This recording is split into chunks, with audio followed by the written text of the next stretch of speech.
maybe going there to watch the games, but that's all future music.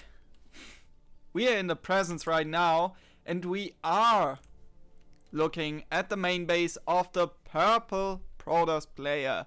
Give it up for Team Alpha Axis, Azuna. Yeah, and on the other side of the map, in the red, their player is both a star and the star killer is, well, star killer.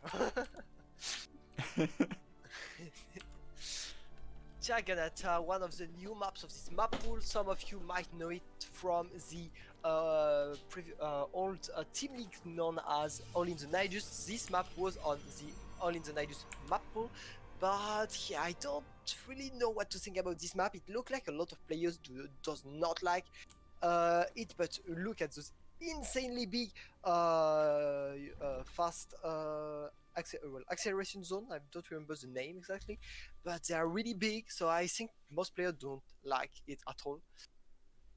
I was the first time I watched a match on this map, I was already like, oh my god, those acceleration zones seem to be faster than before.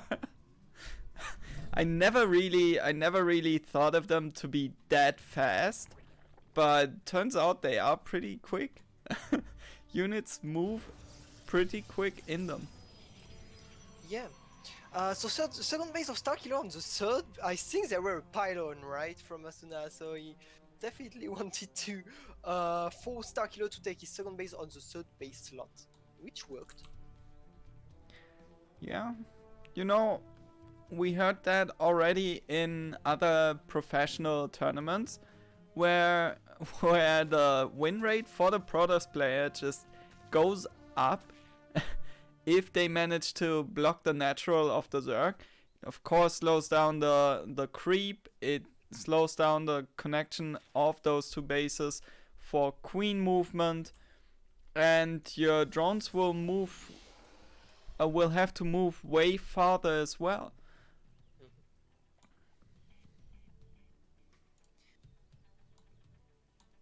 Yeah, but well, it allow you to take a faster third base, and it's what Starkiller is doing. He's doing his third base before the queens, which is what Korean their player loves to do.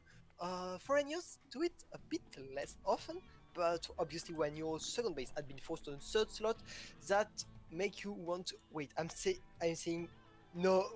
Never mind. It was pull first. I'm completely stupid. I don't even notice it was pull first.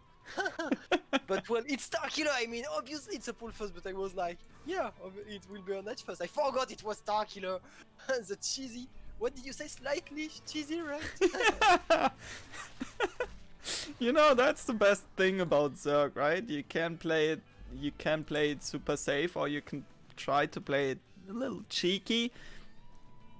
Playing it a little cheeky is cheeky.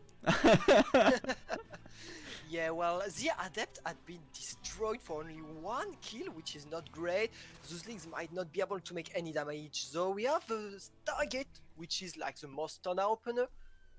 And this Oracle, the best unit of Protoss, obviously. Can do anything. Once it starts attacking, all the all the units die. Yeah. Well, all the drones at least. Yeah, well, it's really good unit. You know, you can take map control with it, take some drones also, defend with some good stasis in case of all-ins. So you really want to keep your Oracle all the game actually. So it's really not important to make that much damage. It's good to kill some drones obviously, but the most important is to keep your Oracle safe, which is the case here. He lost some life points, but that's okay. Second Oracle on the way as well. Yeah, and you know why 2 oracles means 1 shot on the drones, which is pretty great. And why leave it at 2? Third Oracle started as well. Now, do you think he'll just continue building Oracles? No, definitely not. He might make one more Phoenix, but I'm not even sure he will do that. But yeah, 3 is already a lot. If you do more, it's really uncommon. Some players like to make a lot of oracles, but at this level it's not that great. It rose in the past. Remember, Az was playing with mass oracles, but they were nerfed like 1 year and a half ago, something like that. And since then, we didn't see any builds of this kind working in the top level scene. Yeah, I think I saw Zest perform it once, but I also think he was kind of forced to do it because his opponent went for a strong timing with roaches, and oracles were the only thing he he could build at Yeah. that time. With the void ray change, I think we'll see a lot more oracle into void ray openers though, because you mentioned Phoenix earlier. Mhm. We might just see them appear less often. Yeah, yeah, it's possible. I mean, the issue with Void Ray is that they, when they have buffs, well, it's still not really good, okay, against anything. Well, I mean, the Void Rays are good when you want to make like a proxy Void Rays. That's good. It's also good to defend some all-ins. You were talking about, you mentioned Roach all-ins. That's good against Roach all-in, but else, what do you want to do with one Void Ray? It's not that great, and it's not as cheap as an Oracle, right? Oh, well, with the buff, maybe it will be a bit cheaper, but it's an expensive unit, so you're not really sure it will change a lot, to be honest, but who knows. Oh, run by getting into the main base and taking out quite a lot of drones, probes Yeah, it's actually. terrible here. 16, 17, oh my god, all the props dying here on few links. I mean, 10 links or so, and 20 props, almost 20 props will go down. And that's not everything. The Mutalisk tech is done. We have Mutas on the field, and what do we have to fight them, really? We have no Phoenix, we have no Stalkers, we have 2 sentries that can shoot up. And that's it. Yeah.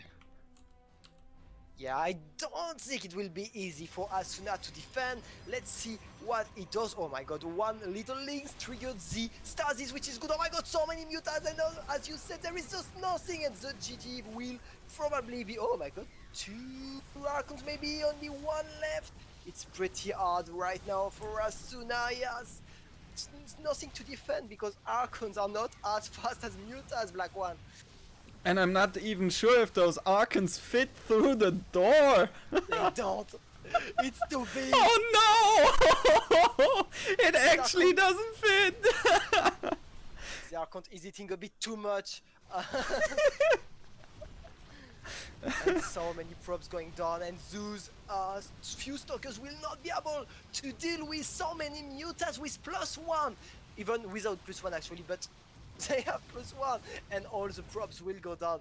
Asuna will tap out 1-0 for the Star Killer here. Interesting opening here by Starkiller. I think he skipped the Roach Warren completely, went full on Zerglings, banked up as much gas as he could, and then spent it all on Mutalisks. Yeah, well, to be honest, I'm not really surprised because I saw him playing against Exo Striker and played a really weird build like that. He also made, but we might see it there, but Link's Hydra's all in, no Penling Nest, no other technology, just drawn into Lair, into Hydra Den, into Link's Hydra all in. So really weird builds from Starkiller, but that's the big strength of this player. It's so hard to predict what he will do. You know he will push you at some time with a lot of army, but you never know when and what kind of unit. Yeah, like you said, his playstyle is so unpredictable, and in this match we saw him just being super unpredictable. Asuna went for super fast charge and Templar Archive, so he would have been able to deal with everything that could have come through the ground, on the ground. But then Mutas showed up and he was like, oh no, I had the Stargate. I didn't build Phoenix because I didn't scout the Muta transition, and then he just straight up died to the Mutas. Well, straight up died to the Mutas is a little bit harsh because Starkiller did deal a lot of damage with the Zergling run by earlier, right? Yeah. Yeah. The Zerglings made a lot of damage, but it was like 10 seconds before the Mutice came, and I'm not sure if it would have changed a lot if the Zerglings didn't cross the wall and kill probes. I mean, he would have had a bit more probe, but still nothing to defend the Mutice. I think he just didn't see the Spire and the Mutice coming. Yeah. Well, he is down 1-0. He has to bring it back. Give it up for the purple Protoss player representing Team Alpha-X. It is Azuna. And on the other side, we have a gas first, and we will have a pool really soon. Aggressive billing coming from a really aggressive pizza player. It is Starkiller. But the real question is, does he take pineapple on his pizzas? Oh, that's a good question right there. Are you... You mentioned in chat once that you are the pineapple guy on a pizza, right? Yeah. Well, I mean, it's not like I love pineapple on pizza, but I'm like, yeah, okay, it's no problem. Would you order a pineapple pizza if somebody gave you the money to order a pizza? Why not? There we go. Well, I'm not sure if you saw it, but I asked Baby Marion if he would prefer pizza with pineapple or ketchup on the question prop of the Junior Championship, and well, he didn't answer. He was like, none of them. But if really you have to pick, obviously you pick pineapple, right? Of course. My sister has one of those weird tastes where she eats scrambled egg. But it's not normal scrambled egg. She throws in potato and then puts mayonnaise and ketchup on it. Oh my god, this is terrible. But well, I understand. My stepbrother eats everything with ketchup and even tried once. Well, he was young, but still, he tried to eat ice cream, vanilla ice cream with ketchup. It's just terrible. That sounds like the sickest thing I've ever heard. But I can imagine my sister going like, yeah. Why not? I'll try one day. Okay, Stargate coming in for Azuna once again. And once again, he's going for the Stargate in his wall of at the natural. Yeah, but the Adept is on the other side of the map, so the Zealot can't deal with those 4 links. Okay, they will not kill anything, but they could have tried to take the Stargate. This Adept will go down really fast, actually. The Adept goes down, the pylon to block the hatchery goes down as well. So Azuna once again, he did get the block on the natural, but oh, he's going for the Void Ray this time around. Yeah, you want me to be wrong, right? I told, yeah, no one will go Void Ray without unit. It's like, yeah, I heard you, and I will do it just because I like to prove you wrong. Let's just prove the casters wrong every time. Yeah, first call, first bad call, right? Well, you know, you called the Oracles and Phoenix instead of Void Rays. I called Azuna winning against Starkiller, and so far we both wrong. Okay, yeah, but I can make one call today. If we have Azuna against Starkiller at some point, we will see proxy robots. That's 100% certain fact. We will see this if we have a PvP with a Rockfire on it. Oh, interesting. This time Azuna is going for the Void Ray first, and then follows it up with Oracles. Yeah, kinda weird, right? Why do you want to have this Oracle first? Because usually you want your Oracle really fast so you can try to take some kill, force your opponent to make a faster pause. But yeah, maybe he wants just to kill the Overlord faster, to remove the map control from Starkiller. I don't see any other explanation, but in this case, would you not prefer Phoenix in order to kill the Overlord faster? I don't know. It's pretty weird, I feel. Yeah, I'm not quite sure neither. I guess you want to keep your opponent guessing what is coming out of your Stargate, and sometimes you'll just have different follow-ups with Void Rays, but going for the two oracles afterwards seems kind of weird to me. Let's see how what the follow-up to this is. So Twilight, Forge, and a Robo. What do you make of this? Well, a lot of technology coming here. A lot of options also for Asuna. I'm not sure. I guess we will see maybe Storms or Archons at least. Pretty standard play from Asuna at this point, I would say. A lot of Hydras coming from Starkiller, no drones, or almost no drones for Starkiller. Will he do his all-in with Hydras and Zerglings? He might. He might just pull through. You know, in StarCraft 1, there wasn't the standard all-in for Zerg was played with Hydralisks and Zerglings as well, because those two units just pack so much muscle that it gets really hard to stop them. And I called it, look at the production tab. Oh my god, those Adepts might be able to kill some Hydras, which is not that bad. But they will also go down, and this all-in is still going on. As I said, I called it a good call, Black One, with a lot of Hydras incoming and Zerglings. We saw it against Exo Striker, so it was pretty easy to call, but still, good call from Miguel. Yay! Go Miguel! Miguel! Go Miguel! But how is Azuna going to hold this? His He will not. That's Templar. pretty simple. He will just not hold this. There is no way you hold it. Not even charge lot for now. Okay, you will have the charge lot, but that will not change a lot. Only 4 Zerglings on this Thesis, and so little amount of Zealots to defend. Only 1 Void Ray, which will not be useful at all.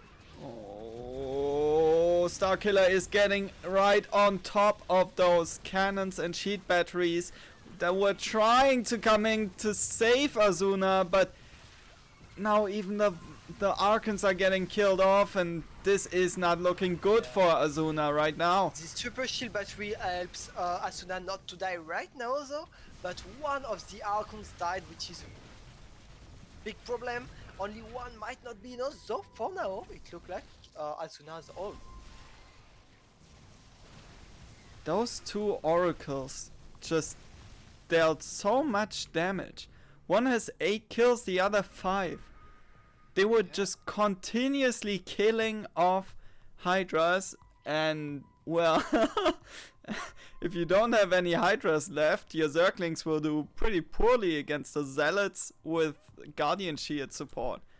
Yeah, and the Archon also has 9 kills, so pretty great. And if you look at the lost, I mean 19 Hydras died in this game. Only 7 Adepts, 7 Zealots, and 1 Archons for 58 Zerglings and 19 Hydras. This is just terrible for Starkiller, and he also has no drone, so he just made some more, but his economy is bad. He's just taking his 4th space now. Asuna is in a great position in this game. He has to feel super confident right now. He is getting +2 attack upgrade, while Starkiller is only getting +1. He already has the Templar Archive, he has all the tech he wants, and now he is moving across the map to hit a really sweet timing. Right when Starkiller is trying to be greedy, to transition into Lurkers, into Hive, and trying to drone.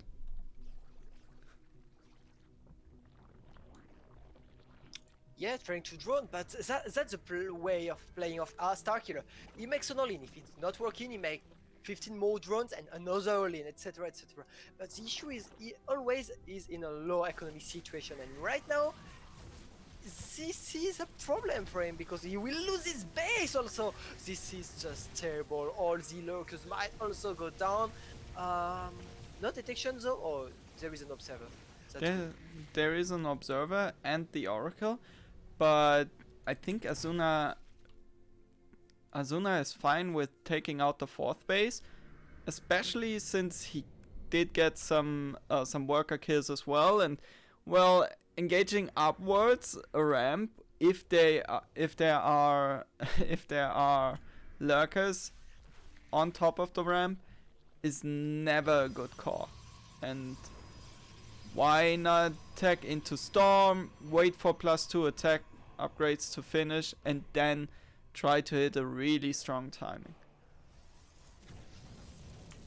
Yeah, well, there is 4 base for the Protoss and only 3 for the Zerg. It should be the opposite, at least for Starkiller. There is more probes than drones. It should definitely be the opposite. So yeah, there is just no economy for Starkiller. No technology either, except lurkers, which is great. But as you said, we have better upgrades for Asuna. We have also Storm incoming, Dark Templar is coming. All the technology is available for the Protoss player, which is not the case for Starkillers. That might also be an issue if Asuna decide to switch to a carrier technology. So anyway, Asuna has everything good in this game, except that there is lurkers, and sometimes lurkers just will destroy your wall army if you're not careful. So be careful, Asuna. Oh, those zealots were so clumped up, and now the Hydralisks join the lurkers in defending this fourth base. Storm is done though, but no real meat shield with those zealots gone. Talking about zealots, a big run by here at the third base, all of them super low though. Yeah, it's nice try, but they will not succeed to do a lot of damage, and at the same time a lot of Asuna's army died on the lurkers, but oh, the army might be out of position. The big storms incoming, and there is no more Hydras on the left side, but on the right side some other Hydras are incoming, and we have lurkers. I think Asuna will have to go back. Oh my god, those storms are so good though! Oh, one sad Archon left behind.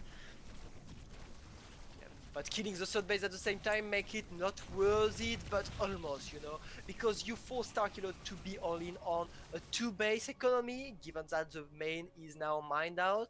It's just terrible in terms of economy for Starkiller. He is definitely all in, he knows it, and he will try an attack right now, but if he does not deal any damage, he will just have to tap out.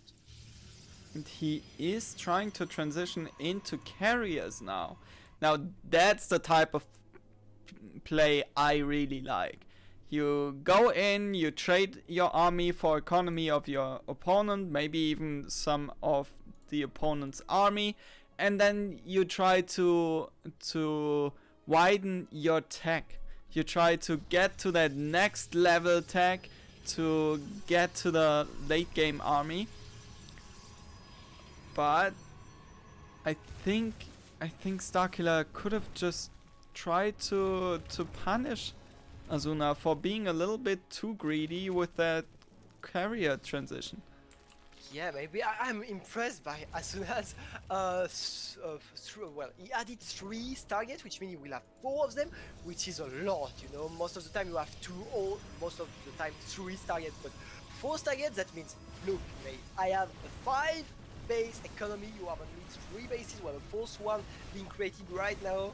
I will just make full carrier and you will have to leave my game. Romanticity is mine, my precious. I imagine Asuna saying my precious Romanticity.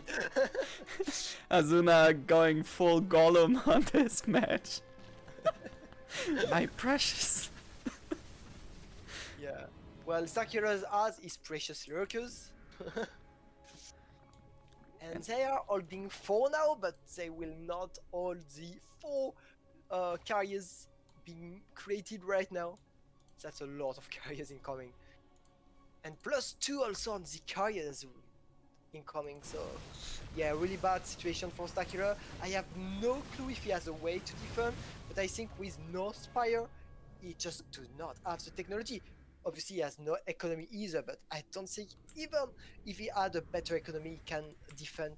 Oh, so many carrier incoming with no Spire, which means no Corruptor and only Hydras to defend the carriers. Well, as you said, the carriers have arrived. Now the one carrier is just so low in number Yeah. that Yes. the Hydralisk might just be able to kill it off, especially if Azuna is not paying attention. Nice storm hitting there in the end, but losing the first carrier, that already hurts because you want to keep those carrier counts rising, especially in the early game. Yeah, sure. I mean, when you have 2 or 3 carriers, they are just useless. It's not really strong. But when you have a lot, it snowballs and kill units really fast, especially Hydras. So you really want to have like 5, 6 carriers, and then it becomes really strong. So losing the first one hurts a little, but I think Asuna still has a big economy, producing a lot of carriers at the same time, even producing the mothership core. My bad. The mothership at the moment. So I think he's good anyway. But yeah, I agree. Should not have lose this carrier. He was on the high ground. He could have stormed before and saved the first carrier. Oh, he needs to be careful though. If all of those High Templars die off because they run into lurkers, into burrowed lurkers, he might just still lose the game even though he has a lead right now. And Starkiller is trying to get into a nice position. He is right between that 5th base and the natural of Azuna. And, well, let's see how well those Hydralisks can deal with And the... focus the lurkers, which means if he kills the lurkers, the storm can come and kill the Hydras. I think this fight was good, but be careful, you have no interceptors left. Oh my god, there were lurkers in the other side here. This might be great fight actually for Starkiller, but yeah, I think there is just too much carriers here. Yeah. Now it will snowball. You can't destroy fast enough those interceptors, some storms, DTs also, and that will be it in a second. Yeah, Starkiller dropping below 100 supply while Azuna managed to keep all of his carriers alive.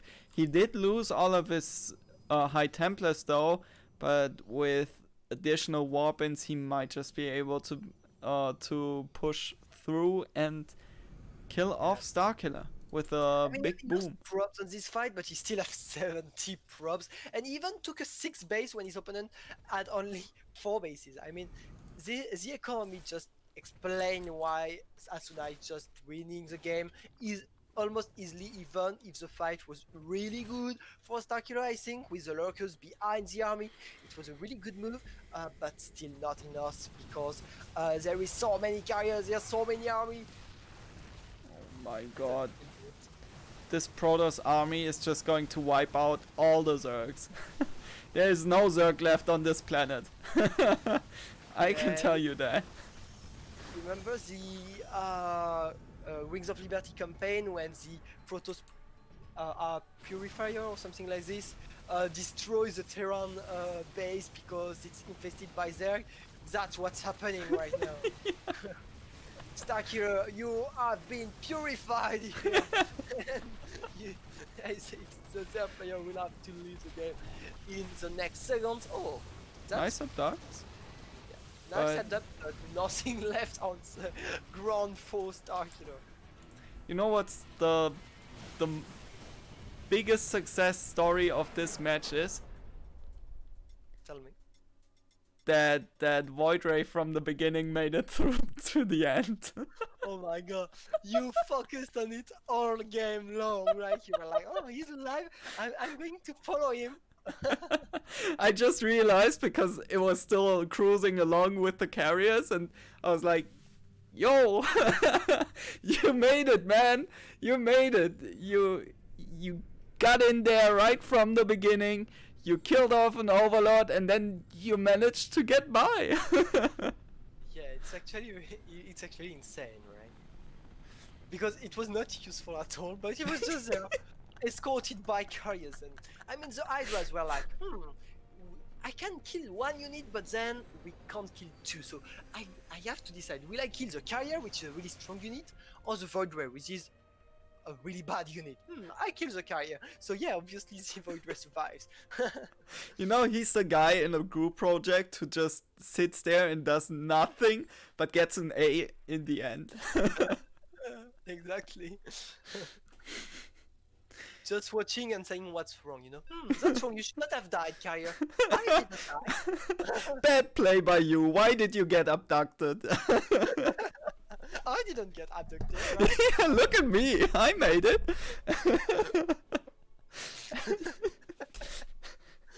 All those sad carriers in the chat right now.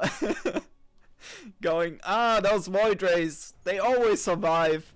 And we have to take all the damage by the Hydralisks.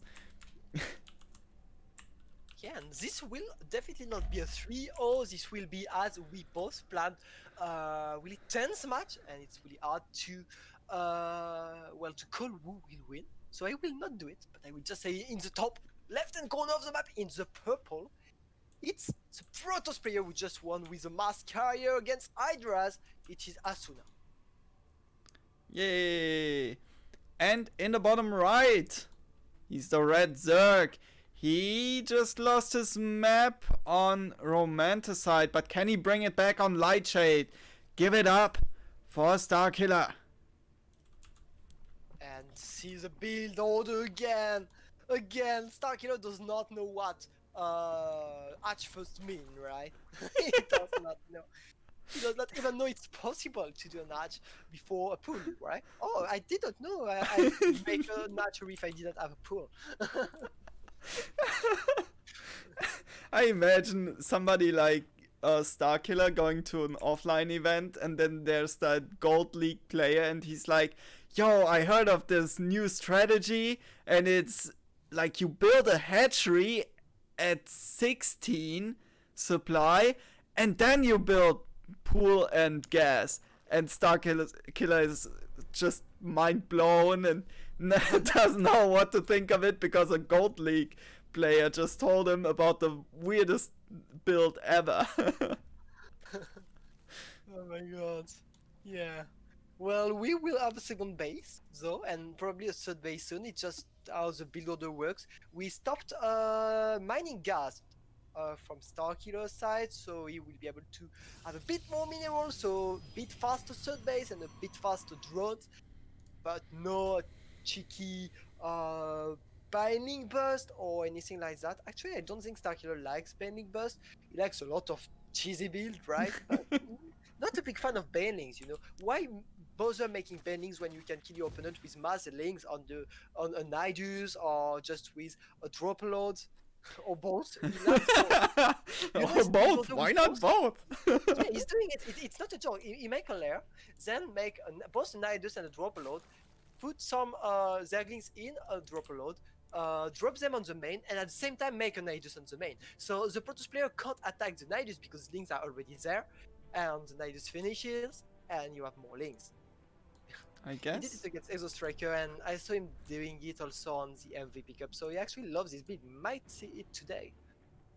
Oh, Asuna once again with the Stargate in his wall of right beneath that Overlord. If you are that Overlord, you might just have the best job ever. Unless he's building Void Rays, then you have to run. Yeah. Oh, The best job, not sure. I look would at like that to know- Zealot! Yeah. Pretty great. Oh, and he saw that. Oh my god, it's an all-in with only links. I told you, why wasn't making Bane when you can just make links and A-click your opponent base? That's exactly what Starkiller is doing. But well, he understands it will not work, and he's making some drones. But that's forced a lot of buildings and units from his opponent, which is not that bad. But Starkiller has so low drone armor, that's a big problem for him. Not sure we will make to transition from this. Hmm. Maybe he'll just go with drop a lord into Nidus. If you Yeah, already called it, why not show it? Yeah, it's completely late because he needs a lair, right? And he does not have a lair, so it's not possible right now. It's just too late. I think he's in trouble. He has so low drone, no economy, but he just can't kill his opponent. What he can do is forbid his opponent to take a third base, and at the same time make a lot of drones. I think, given that he already has 3 bases, I think he will do that. Hmm. He might just keep that D button pressed. Let's see what his follow-up is indeed, because as you said, his drone count is super low. His tech is non-existent. He's not even mining that much gas. He just started mining gas. So the only thing going for him is that with those circlings, he for the time being has a slight contain on Azuna, but Azuna already moving out with those adepts, that zealot, and those oracles to claim his third base, and now things are looking really tough for Starkiller. Yeah. Well, he's making a Oh. Spire incoming. I know it. He will just creep here. He did it against Exo Striker, so he's just making the exact same build. He will just poop here, and nice circle, but no, too many, too many adepts, too many oracles. Asuna might actually kill Starkiller right now, but if it does not, it will be hard to scoot this Spire on the top side of the map at 1 o'clock here. Okay. Starkiller, hide your drones. The adepts have arrived.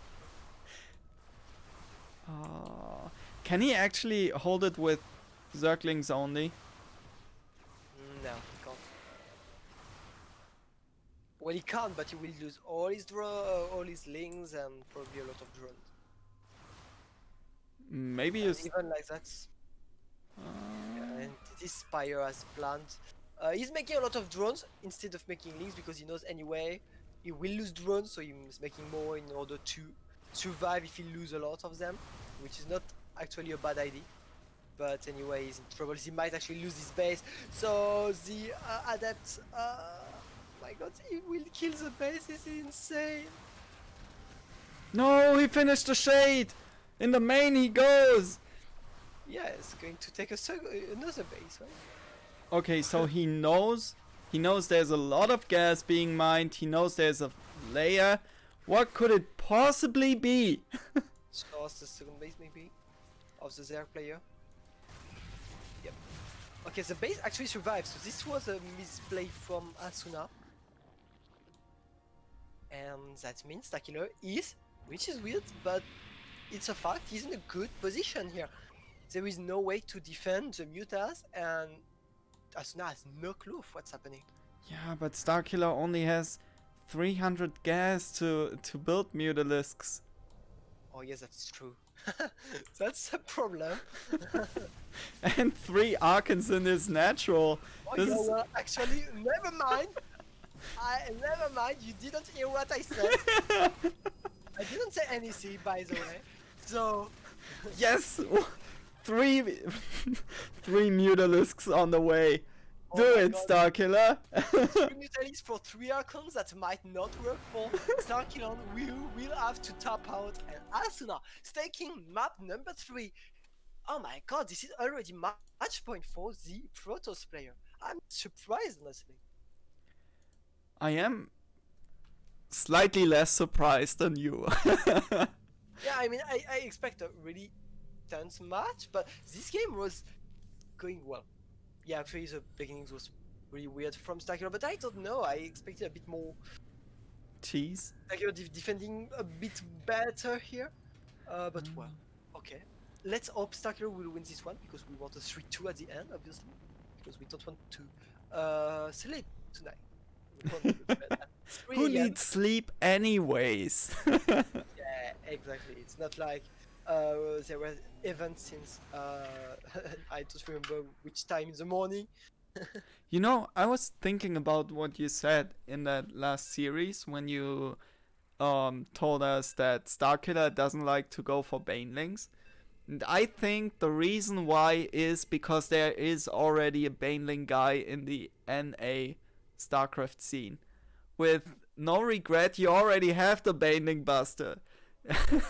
You don't need that anymore. So you want a cheesy Zerg that does not rely on Banelings, but rather relies on everything else. Yeah. Oh my god. Let's get this started. Spawning in the top right corner in the purple trunks. He is the Protoss representing Team Alpha X. Give it up for Azuna. And in the other side of the map, he took map 1, but he lost the 2 maps. After that, he is in trouble. He has to win 2 maps in a row if he wants to advance to the finals. He is Starkiller.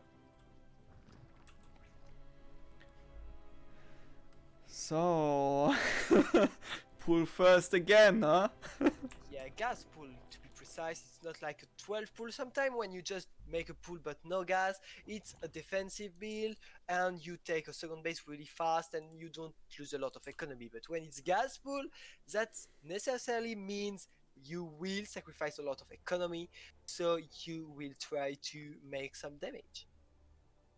Asuna is probably not surprised not to see a second base here, because Starkiller literally didn't make any at first since the beginning of this match. To be honest, yeah. Oh my god, he clicks so much. Yeah. Did you see that? Yeah. Well, he has nothing else to do at this time of the game, you know. So just warming up a little. Wait a second, Starkiller got his natural expansion? That's the first time. Breaking news. But that was a nice fake out by Starkiller anyways, to send out 2 drones, one to the 3rd base to fake hatchery at the 3rd base location, and one at the natural to take it if the Protoss player decides to give up his block. And Azuna did decide to give up the block, so Starkiller could get in there and take the hatchery in the natural. Yeah. Yeah, well done. Not gonna change a lot here. Oh, Asuna not letting Starkiller take a 3rd base. And thing is, given that Starkiller loves to play with Zerglings, he definitely needs a 3rd base because he needs the larva there. Exactly. Now we have a Stargate coming in once again by Azuna. The single adapt shading across the map as well. But link speed is about to kick in, and then this adapt is going to have a really hard time out on the map. What do you think? I'm a bit surprised not to see Asuna playing some games with Twilight Conceal and Gladeps, because Starkiller is playing with only Zerglings. Gladeps are so strong against Zerglings. Oh my god, that adapt survived. Oh, 2 life points. This is even better than the Zealot in the last game. Yeah. Wow. And it's a Void Ray. Oh my god! Oh, if it was close, it would have been so insane. He would have survived with 1 life point. But no. Why What is a that traitor Zealot. He let the Zerglings in. I saw that. You saw that. Yeah. I think we have we found the imposter among us. Imposter Zealot. Good. Yeah. No, it was storage. Making some plans there. I was walling on storage. I was No, I holding didn't see you position. there. I was holding You took the position. The vent. Void Ray saw me. You took the Nidus, you took the vent, I saw you. The Void Ray once again looking for overlords, but Starkiller already moving his overlord out of vision and reach of Yeah, actually not Azuna's. his overlords, his overlord. He has only 1 overlord on the map. Yeah, the other Except- one died. Yep. RIP. Rip Overlord. Never forgetty. Overlord Spaghetti. And now see how 2 Void Rays are useless. I mean, there is 3 queens, and even if you have only 2 queens, it's enough. There's a third Void Ray! What the fuck? A fourth incoming! Oh What my the fuck god, is what are happening? we witnessing? And the second Stargate! Mass Void Ray. Okay. Now we're talking. He's going Overlord hunting! He gets another one! Starkiller is supply blocked! Oh, I love this already. How do you win a game? Well, if your opponent can't produce any units anymore, you either kill the minerals, the income, the production, or the supply depots, overlords, or pylons. Yeah, but Asuna has to make some damage here, I think, because the Spire is coming, and if you have the necessary Corruptors, I don't think Asuna will be able to make more damage. I'm also surprised not to see Fleet Beacon in order to make the speed, which is pretty great. You know what? I don't think Spire is a good call right now. Yeah, maybe Because- Hydra would be better, I agree. Yeah, Azuna already got the second Stargate. If as soon as he sees Mutalisks, he's just going to build another round of Phoenix. And if he sees Corruptors, he just keeps on building Void Rays, and he straight up wins the fight. Okay, 10 Mutalisks on the way. Mutas? Okay. That's kind of weird. Fight it. Yes! Yes!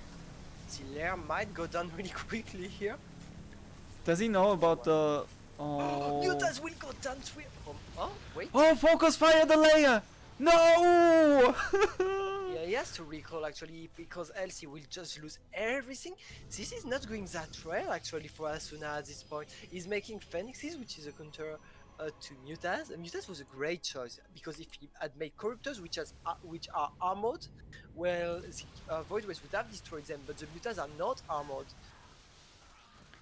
Yes, but I think if he had made maybe Hydras, he could have dealt with it even better. Like as it is right now, those Mutalisks are getting chased down by the Phoenix, and it's only 2 Phoenix. Phoenix? Phoenixes? I say Phoenixes, but I might be wrong. Anybody who had Latinum in school and can help us out with this? Okay, 4 Phoenixes. Let's call it Phoenixes. Yeah, 5 I mean, Phoenixes on the map already. Corruptors joining the field. But that's how's so weird. the- We will have Corruptors, Mutas against Void Ray, Phoenixes. This is so funny. I'm pretty happy right now. we only have 7 Mutalisks though. And with the 5 Corruptors, I'm not sure if this is actually going to be enough to stop the Protoss air army, because +1 attack upgrades coming in for the Protoss. 4 air units. We have a Templar archive coming in as well. So Mutas and Corruptors can't really chase down the air army, even if they are supposed to win fights, because Storm and Archons might just put a really fast end to it. But we don't have a fleet beacon yet. And that's what's worrying me for Azuna. Ah, there it Yeah, is. Here it is. We will have full Corruptors now, and what do you do to defend? Because Phoenixes will not defend against Corruptors. Obviously, we will have Archons, which is pretty great. But I'm not sure to understand why you continue to make Phoenixes and not try to... Well, yeah, maybe Void Ray is really bad. I think he will switch to Carrier as soon as his Fleet Beacon is finished. I love the call to go into Hive though by Starkiller. Vipers will help so much with parasitic bombs. Those Protoss air armies are just going to melt against your Muta Corruptor. Oh, Phoenix upgrade. Okay, okay.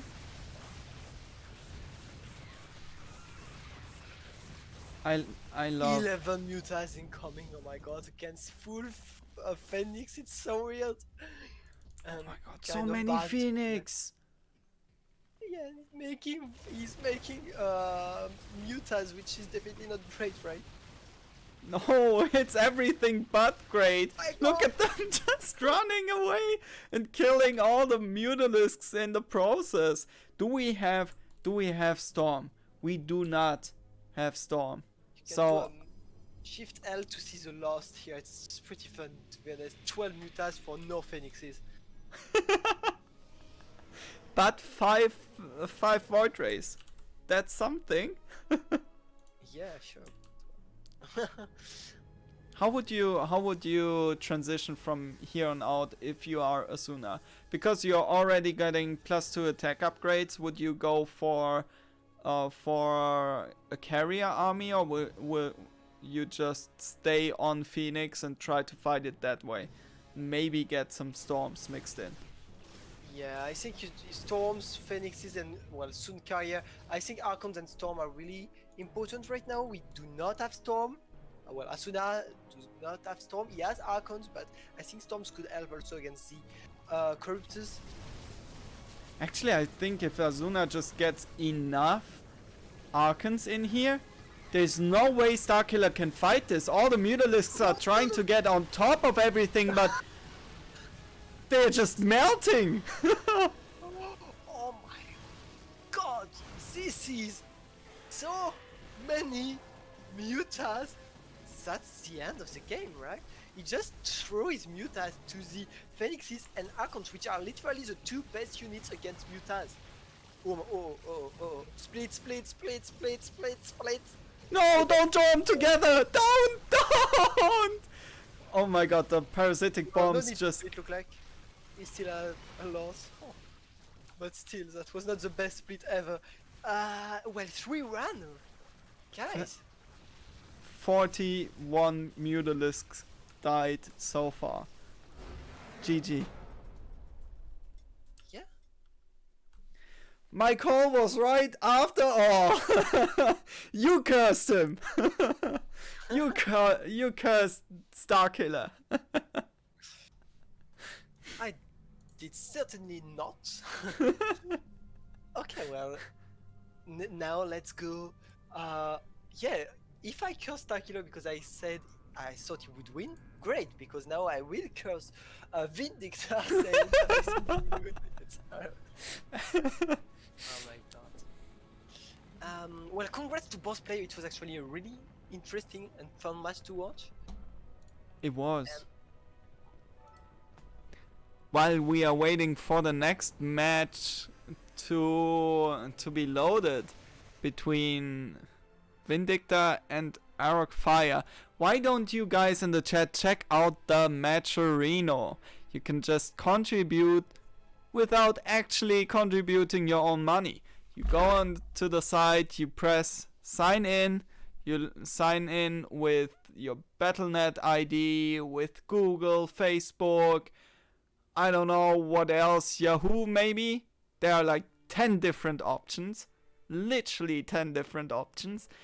And then you just copy paste the code, which is APS 207, if I'm not mistaken. Let me check that real quick. APS 207 indeed.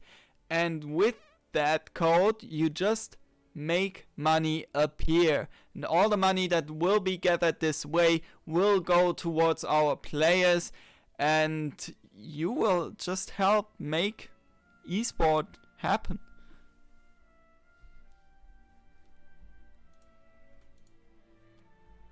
Furthermore, if you guys want to see a little bit more of those players, why not purchase the replay pack? Also on Matcherino, the money is also going towards the players, and it's only $3. You get all the replays of today's matches, and boy, those Azuna builds, they look ladder friendly. And we are waiting for Vindicta, but you should be there in a second. Let me drink a little bit because I'm thirsty. What are you drinking? Water. What? What are you thinking? I don't know. Wine. If we are going stereotypes, wine. Yeah, while eating baguette. Well, I do eat baguette a lot, right? But You do? yeah, well, it's obviously awesome. And So super I- cheap. What? I always, like, every time I go to buy baguette, I get it and it's super cheap. Maybe that's just a German thing. Well, yeah, in France, it's not really expensive either. And actually, until few years, it was in the law that the bread, well, the baguette, should not be more than tal price because it was important that everyone could eat bread and obviously baguette. But bread and baguette, it's most of the time the same thing in French. In France. Okay, let's go. Oxide is the first map. Vindicta is here, and we will be on Eastern. Yep, on games on Eastern. That's perfect. We will jump into the games, and I'm so excited to cast Arcfire. I'm always excited to cast Arcfire. As this game being played live, yes, they are being played live. That's why we have a little time to wait because Vita wasn't there, but he's there now, and we are jumping into the game. So yeah, totally live. Arcfire even had to discuss with his parents because usually they don't let him play after midnight, but obviously today he might have to play after midnight. We had to negotiate with his mother. That was pretty funny. And yeah, jumping into the game. Are you excited, Black One? I am excited, and I'm rooting for our fellow European in Arcfire. And I'm honestly interested in Vindicta's builds because his TVP is super aggressive, and I'm already looking forward to seeing how he's going to approach this Protoss opponent. On Oxide, we are spawning in the bottom left with the blue Protoss player. He is Alpha Axis, young French genius, Arcfire. And on the other side of the map, the American player, Miguel Vindicta. You know, I always thought you pronounce your name the same way Vindicta does. Miguel. How did you come up with your nickname? Oh, it's a long story and it's not related to the Spanish nickname, well, first name, which is Miguel. It's just related to my grandmother naming my cat wrong, and it made me laugh. And the same day, I created my character on World of Warcraft, and I called him Miguel. But my cat's name was Mogwai, so definitely not the same. That's actually an interesting story. And I'm right now I have DMs from Arcfire, which is asking question about the ping. So he's like, yeah, I'm playing StarCraft 2, but I also can talk with you at the same time. He was like, is it normal if I have 250 ping? So I told him, no, do you want to pause the game? And he told me, wait, I don't have, he told me 250 on the lobby, but I don't have 250 right now. I told him, yeah, the lobby is bugged. But I don't know if you had the issue, but sometimes the lobby tells you have like 300 ping, and it's just mistake. But in the game you don't have that much ping. I never had that problem, but if I was a player, I'd be super confused because I'd never know what to expect going into the match. Oh, he finds the probe. Run, little probe, run! Ah, the Reaper did his job. And the probe was killed. Okay, let's see. Arok Fire going for the Twilight Council. You know Arok Fire. Is he the Blink kind of guy? Yeah, definitely. He's a Blink kind of guy. He loves to play 3 gates Blink or sometime parting build, you know, parting style, 4 gate and a bit of all in on your opponent base, but most of the time it's just the standard Blink build on 3 gates, so I would not be surprised to see him see this from him. Okay, so I'm curious. Oh, okay. We're getting double Marine production here and 1 Hellion. I would expect the Hellion to be teamed up with the Reaper for scouting purposes, but with the rally position of that factory, I'm guessing this will be a Hellion drop, and indeed a second Hellion is started, and Arok Fire will have to get ready because some flamey boys are coming his way. Yeah, but he's scouting, look at that. Yeah, he wants to know what's happening on this game. With his Adept, which he did not let die, and that's really new because usually Arok Fire accept the shade in order to see more, you know, because the shade have a really low range in terms of vision. So he accepts the shade in order to see what's behind the wall, in order to see what's there. But this time he refused it in order to save his Adept, but he still lost it. So I guess it was not that good. Losing that Adept hurts because you don't have any information anymore when it comes to your opponent's army movement, to the opponent's expansion rate. He will have to move out with his Stalkers, but right now he should be having those Stalkers in position to defend against any kind of drop shenanigans that could come from the Terran player. And indeed, he's swapping in additional Stalkers to defend against any kind of drop, harass that... So ready. That's insane. His Stalker was there. I think he scouted it or felt it at least, because he was really in place. Oh, the Medivac faking! Oh no! Oh, This those is probes! insane. The Medivac fake, it was amazing! Oh my god! Wow!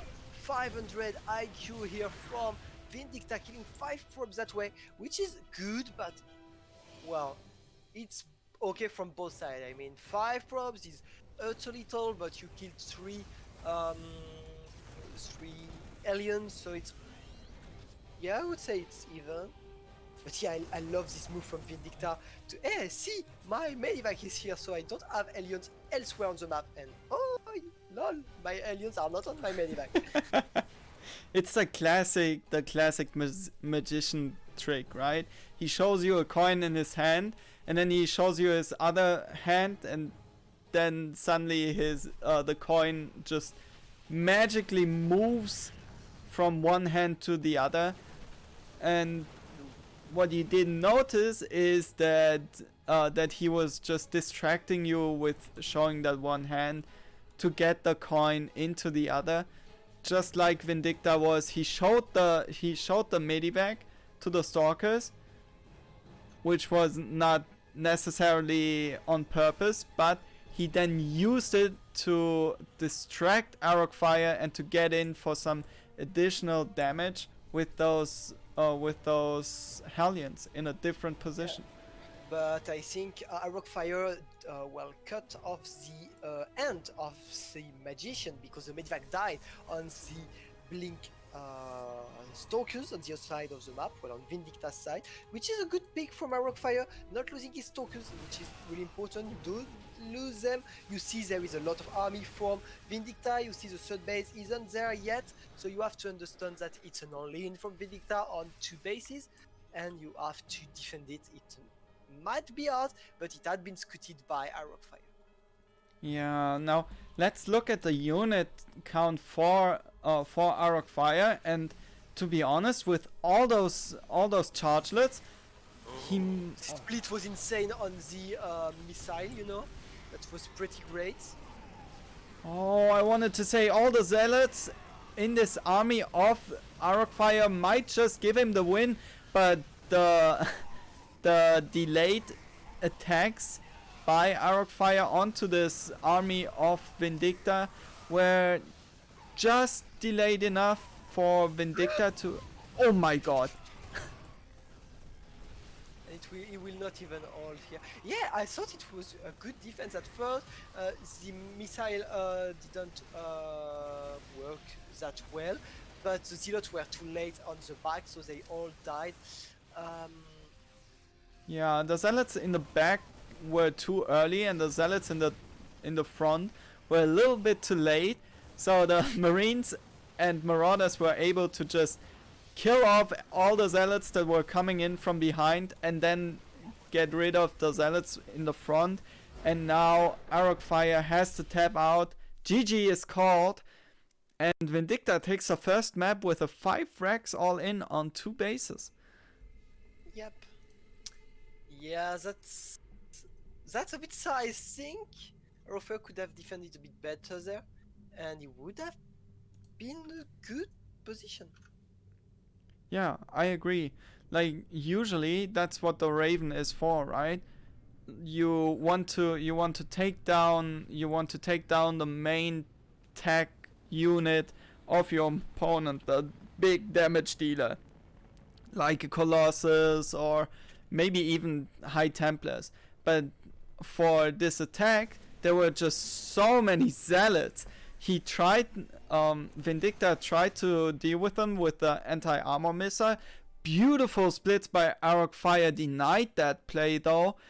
And then from there on out, it was in Arcfire's hands to just take a lead and crush this push of Vindicta. But Vindicta, in a good position already, was able to hold against the waves of zealots. So the next map is being loaded. We are casting Arcfire versus Vindicta, and we are on Death Aura. And spawning in the bottom right, he's the blue Protoss player. Give it up for the young Frenchman, Arcfire. And on the other side, he has more than twice his... Well, not more actually, no, forget what I said, but almost twice his age. It is the American Terran player, Vindicta. Which is a cool first name. Yeah, I mean, this build was pretty standard from both sides, and we have Vindicta who tried an all-in on 2 bases. It was gutted by Arcfire. He had everything he needed to defend, I guess. Obviously, it's never easy to counter 2 base all-in from your opponent, but I think he was prepared, but the fight was not great, and well, the army was still big from Vindicta, and that didn't work out, and really fast it snowballed in favor of Vindicta. That does not mean the remaining games will be as well. The gap will be as big. I don't think it will be. The game was pretty close, even if the last fight was not. I agree. Like, Arcfire had the chance to stop this push of Vindicta, and that's the thing with Terran all-ins. If you don't manage to kill them early on, they will just snowball, because Terran produces so many units with reactors and barracks overall that in the end your opponent might just be able to outmuscle you. And if the Terran production gets into gears, shifts into gears, then it gets really hard to come back. Now we see a Reaper with a Marine follow-up. Let's see if Vindicta will try to go for a similar aggression as he did in the last game, or if we will see a small mix-up.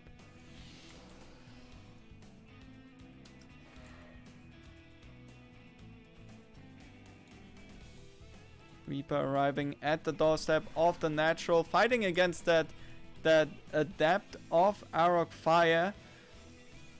You know, sometimes as a Terran player you just forget about your Reaper for a split second, and then the adept is on top of it and murders it brutally. And you come back to just see the last auto attack of the adept hitting your Reaper, and you're like, oh no, not again. But when the Terran is really, really good, well, he can kill the adept with the Reaper.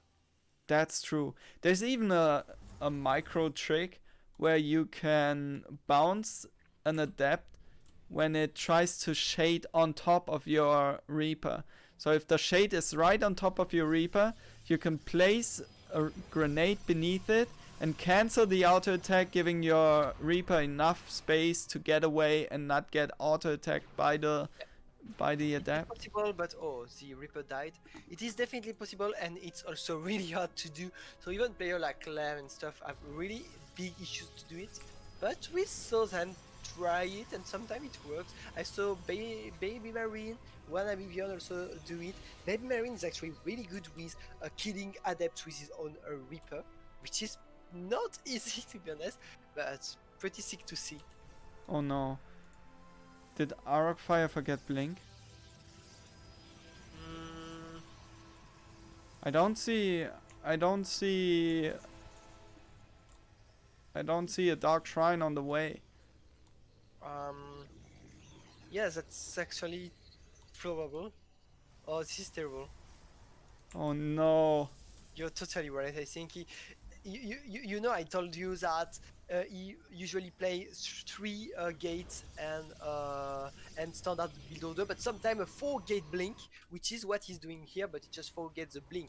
And if you guys don't really know about Protoss build orders, the 4-gate blink is a really aggressive build order. You have to make damage with your stalkers, but we have no blink here. He just forgot it. He forgot and when you forgot the blink in a build called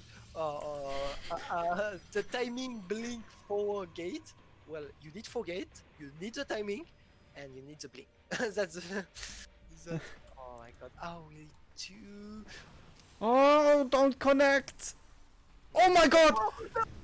Yes. Oh my god. And now he's sitting in front of Vindicta's base with all of his stalkers and the warp prism, and he has no blink. This is terrible. Oh my god.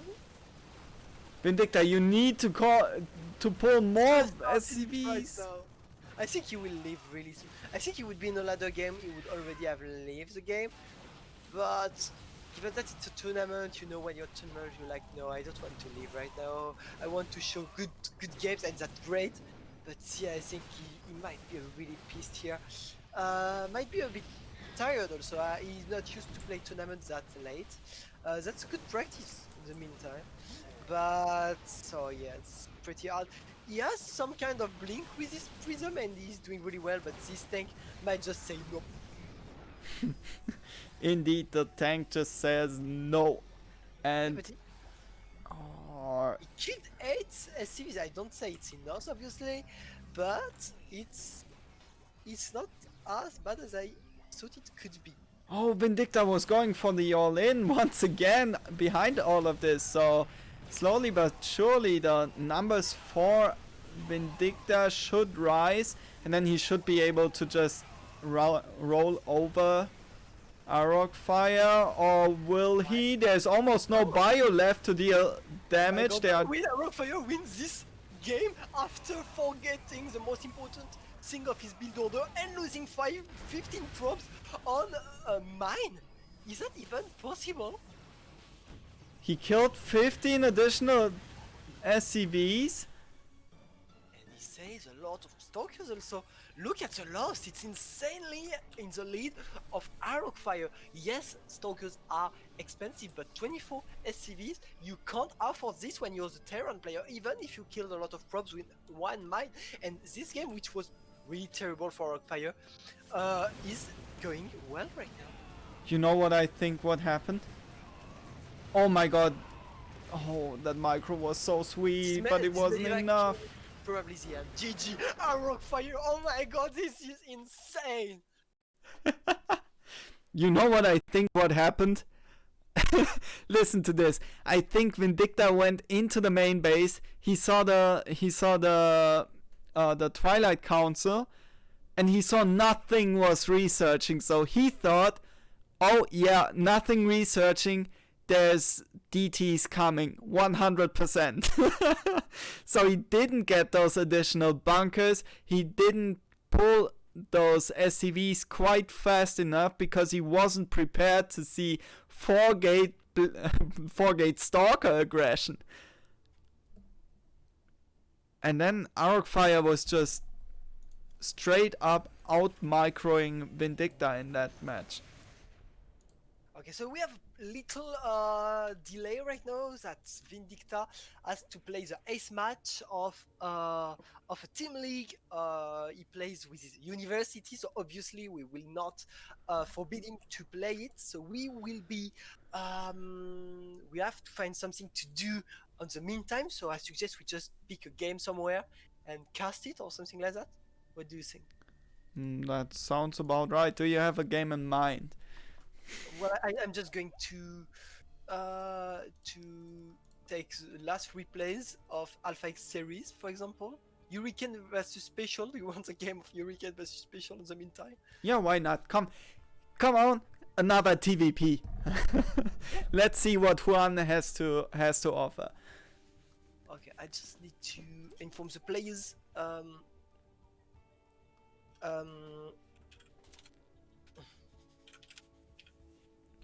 While you are busy informing the players, I'll get myself something to drink real quick. For all of you guys out there, check out the Matcherino page. Code is APS207.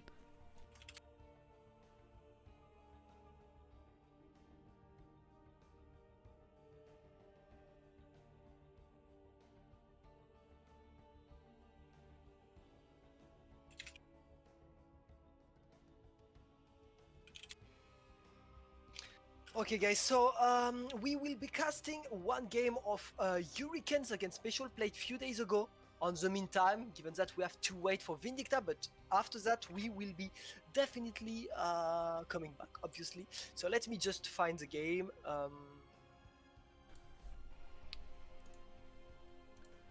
Okay. I am back. We never left. Do not leave us, guys. We will be casting some game because that's why you're here. Obviously, it's a game played few days ago, but we will just be casting this, and then we will be back when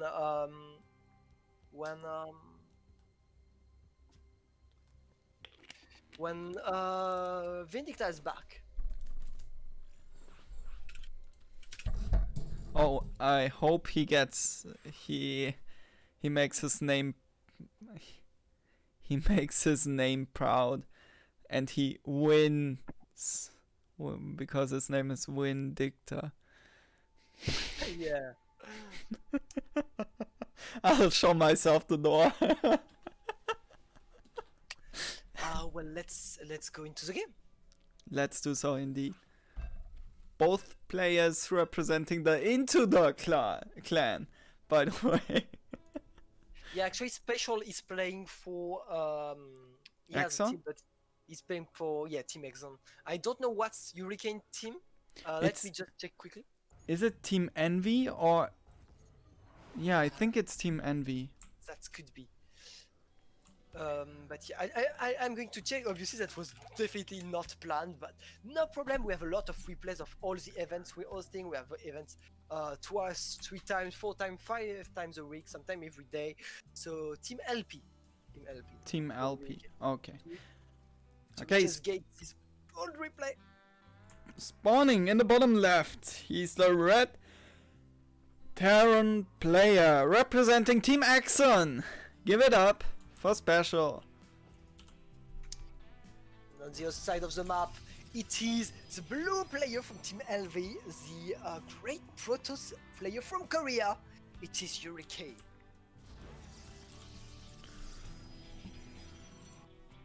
Hurricane, hurricane, oh, hurry, hurry, hurry, hurricane. Ba-dum, bum, bum.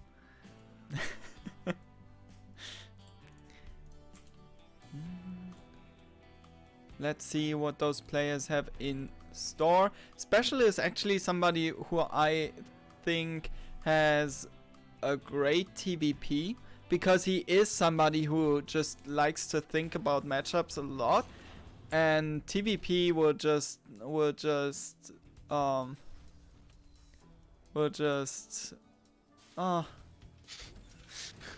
I'm missing words, I don't know.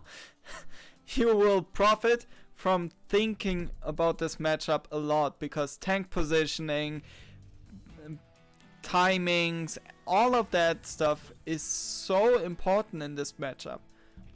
Yeah, definitely.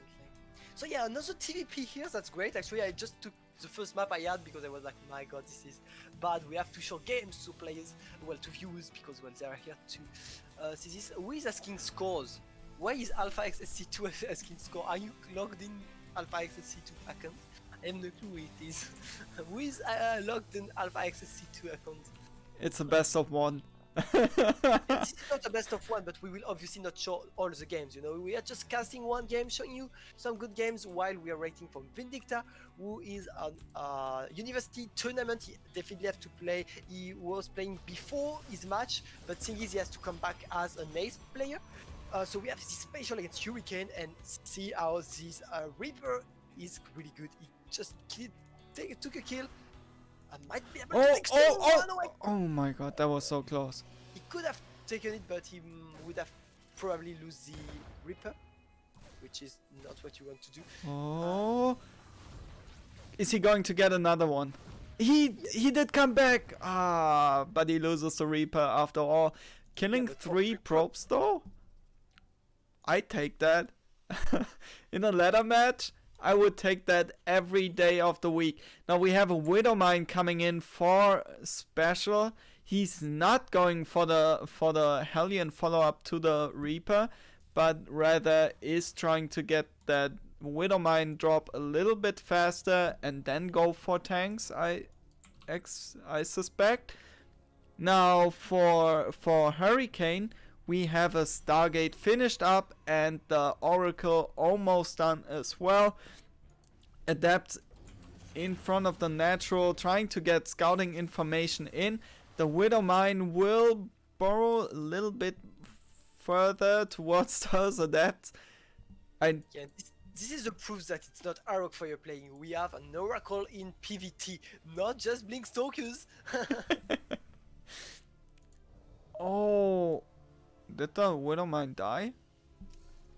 No, it didn't die. I just heard it burrowing. Okay, 1 kill for the Oracle, and the Widowmine moved towards the Natural. Maybe getting a kill a little bit later on if that Oracle decides to get greedy and come in once again. But, oh, it's 2 Oracles. That makes it a little bit harder, to be honest. Yeah, and I mean, there is not a lot of army or anything to defend from special. Why? Oh my god! We decided to go to a faster base, which is already finished. So pretty great in terms of economy for a special. And the fact the mines killed one of the Oracle is so great. And now the Adept's dying. Oh my god, special is in a good position in this game. Look at the supply! The supply!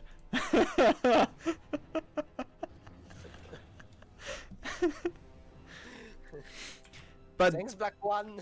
but do it as in fact, look at it. It tells the story of a Terran player who was pretty confident with his defense. That Oracle should have died. Do us a favor. Thank you, Viking. Oh my god, Terran's player supporting Terran players. If you see an Oracle that gets away with 1 HP, you're like, you should have died. You know, I play random, so when players ask my race, I'm like, I play random, I play all the races. But fact is, given that I played Protoss when I started the game and stuff, I feel a bit more interesting by Protoss. And when I see a Protoss against another race, when it's 2 player, I don't really care who would win. I usually take side of the Protoss player. And I'm like, oh yeah, well, if and like I was there, yes, the Oracle is not dying in my head, you know. And then you said he should not have survived. Always those toxic Terran players screaming for death, for the death of oracles. But I guess Zerg players do feel pretty good if oracles die as well. So, since you are playing random, do you never get that moment where when Oracle flies into your main base and you have no spores, no turrets, no nothing to defend against it, and you're like, no! And you just see all your probes, drones, SCVs die. Well, it happens a bit more in PvP than the other matchups, because in PvZ you know you have to have your spores, so because of DTs also, so you definitely have your spores, so you don't forget it. And anyway, you have your queen, so you don't have nothing, you know. And PvT, you know, SCVs don't die as fast. But the worst is really PvP, when you see you forgot to shield battery or to have stalkers available, and you see all your mineral line dying, and you're like, OMG. Right? I was off racing the past couple of weeks as Protoss as well, and every time a Protoss, a fellow Protoss decided to go for a Stargate, I went, ah no! Because I always forget to keep my stalkers in position to get those shield batteries to be extra safe against any kind of Protoss shenanigan. Now, interestingly enough, we see Mech out of special right here, and I don't know which stream it was in, but I know that special was in the chat. I think it was against it was Gemini's stream, and he was looking at a replay of special and trap, and special said that nowadays he is the only pro Terran who's actually still playing Mech against Protoss. Yes, that's true. When it in like few months ago, a lot were playing Protoss. Oh, look at this fight. This is so weird. I mean, Mech against Protoss is so weird. We have Hellbats, Cyclones, and Siege Tank, so it's not. Most of the time, you have either Siege Tank or Cyclones. He has both. Can he defend? I think so. I think Hurricane is dead, right? Just everything. He should be able to hold. All the tanks survive for the most of this time. Now he has no Hellbats to buffer for the tanks and the Cyclones, so Zealot Warpins might just be the tipping point, and it looks like it, right? What? Look, what the fuck? One of the Warp Prism died, but the other one is there because I don't know why we can make 2 prisms. But he might lose this one. Oh my god, before the Warpin finishes as well. Oh no. Yeah, that's when he defended. I think it's in a good spot right now in the game. He is I indeed. think Hurricane is just dead right now. I'm not sure if he... Okay. And that's good because Vindicta is back. We will be able to resume our plans, which means Vindicta against Arocfire and 1-1. And can we speak a little bit about this second game when Arocfire missed everything he was making on all-in with Blink? Blink Stalkers. He forgot his Stalker. He forgot his Blink. Then he lost 15 probe on the mine, and he still won the game with an insane micro with his Prism especially. That was insane. Imagine he had forgotten Stalkers and just warped in Zealots every time. Yeah. Oh. But honestly, that was an amazing game by Arocfire. he pretty much forgot the one thing in his build he really needed. If he had 3 gates instead of 4, that would have been fine. If he had, I don't know, a pylon less and was supply blocked for a while, that would have been fine as well, because he could have just rebuilt that pylon and then warped in. But forgetting Blink was the thing that was supposed to give him an edge in that fight, and then he just went to the natural, took down the bunker, and started microing his heart out with his stalkers and the warp prism that was just pristine by him. Yeah, definitely. I'm so hyped by this game. He took one map of a Vindicta already, and I think he can make more. Arcfire is really improving, obviously. You guys might be following the Junior Championship, so I'm talking a lot about it because, well, Arcfire is one of the 3 big players of this tournament, right? Ghosty, Exostriker, Arcfire are the 3 players who are still playing and who each won 2 seasons this tournament. They are really great, and I think Arcfire really is one of those who improve the most of the 3, because he used to be really behind Exostriker and Ghosty, and now the 3 of them are really at the same level, I would say. And we saw there against Vindicta, which is a really strong 6k2, 6k3 sometime on EU Terran player. And well, Arcfire took this game, even if the beginning was pretty bad for him. I honestly think he would have lived in a custom game, I mean in a ladder game, but he won the game at the end, so. And the one who got so much talk about him in the last couple of minutes, give it up for the Blue Protoss player. He is Team Alpha Axis, Arcfire.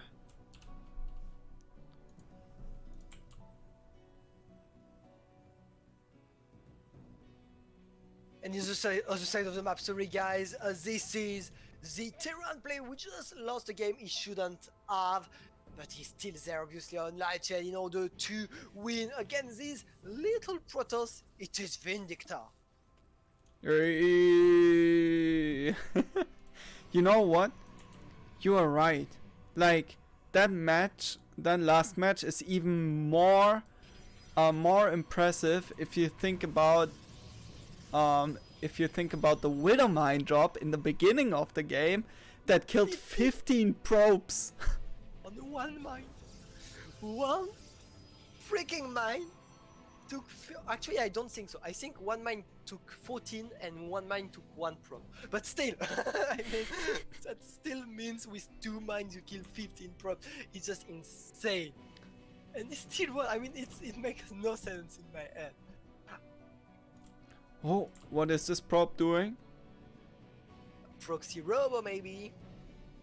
Oh yeah. He's your boy.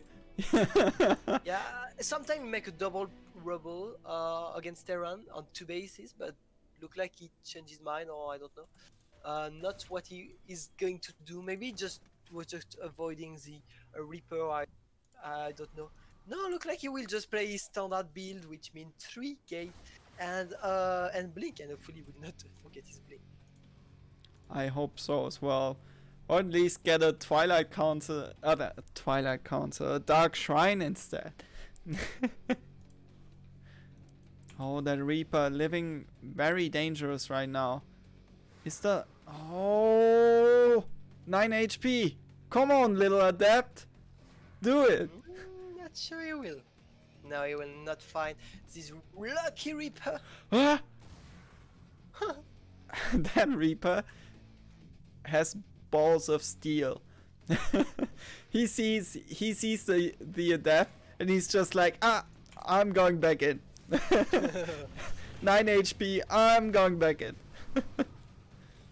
And see how Arcfire again didn't accept the shade, which is, I guess, a good choice because no one is doing this, but Arcfire used to always accept the shade in the matchup at this moment of the game, and he changed this, so I think it's good because he was losing an adept for not nothing, obviously, for a scout, but I guess now he thinks it's not worth the price. Oh, now he Oh, accepted the shade actually. he accepted it. Oh, and yeah, I saw the build. There is one gate too much for the 3-gate blink. It will be a 4-gate blink, which means the build order we wanted to make on map 2, and well, it didn't work. Benches on the other side, we have no observer, but it's not. We are to make one. Okay, so Vindicta should have seen everything. Yeah, he saw the fourth gate. Yeah. The fourth gate, and that's what Arrofer wanted to avoid, right? You know there is one gate on the main, you see 2 on the wall, and you think it's a 3-gate. But no, Vindicta used his Reaper to scoot and saw the fourth gate on the main, and this is actually huge. It is indeed, because this time around Vindicta is just going to get all the bunkers to not die to this pressure out of Arok Fire. He has 2 bunkers in the natural already, 1 additional bunker in the main, and a siege tank in position as well. He has his first Benji on the way across the map, so either Arok Fire warps in at the front to get his stalker count up, or he warps in the back, and if he warps in the back to defend against the Banshee, then these the pressure is just going to be lifted off of Vindicta's shoulders. Yeah, the tank is in position because you saw there where was the fourth gate, so you knew what was going on, and that means Arcfire can make no damage here, but the Banshee might be able to scoot it, so that's great. Oh, that's really huge to see it, because you have time to come back with your observer and few stalkers. With the sheet battery in the natural as well, it's impossible for the first, I don't know, 3 minutes, 4 minutes for Vindicta to deal any damage with a single Banshee, so he needed to wait for the second Banshee, and oh my god, is Arcfire actually going to break through? 1 bunker is down. Yeah, but there is a tank, he just can't go there. And if he tries, that will not go well for... Oh, maybe why... Just... Yeah, no, okay, we blink on the main, actually, that's pretty great, but... Oh no, there is 2 tanks on the main. My bad. No great. No great. No good indeed. The Banshees finding some additional damage once again. The Stalkers in front of Vindicta's base, keeping the pressure on. Now, I don't think Vindicta really wants to push out right now. He has +1/+1 coming in. He has Stim almost done. He has 4 tanks going up to 5. Did you notice the tryhard from Arcfire who gave a lot of energy just to kill the bunker before it was salvaged, just not to let Vindicta win 75 minerals? That was pretty funny.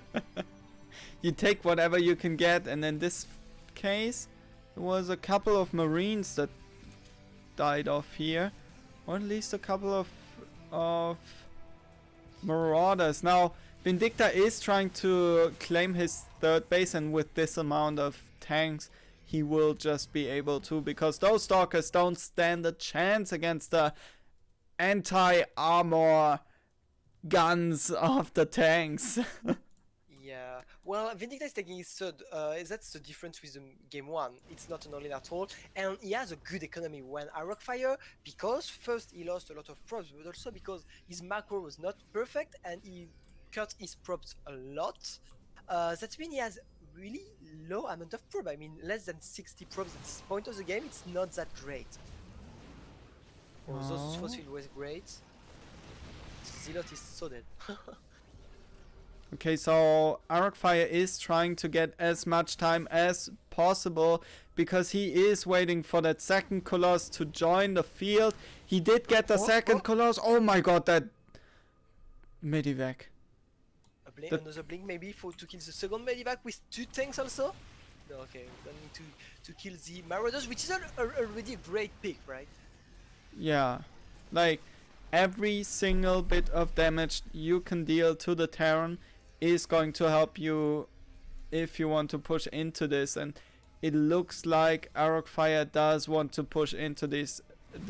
He's positioning a round of Zealots to maybe get on top of tanks or at least get into the natural, but with all of those tanks sieged, I don't think he can actually try to push the third base or the natural.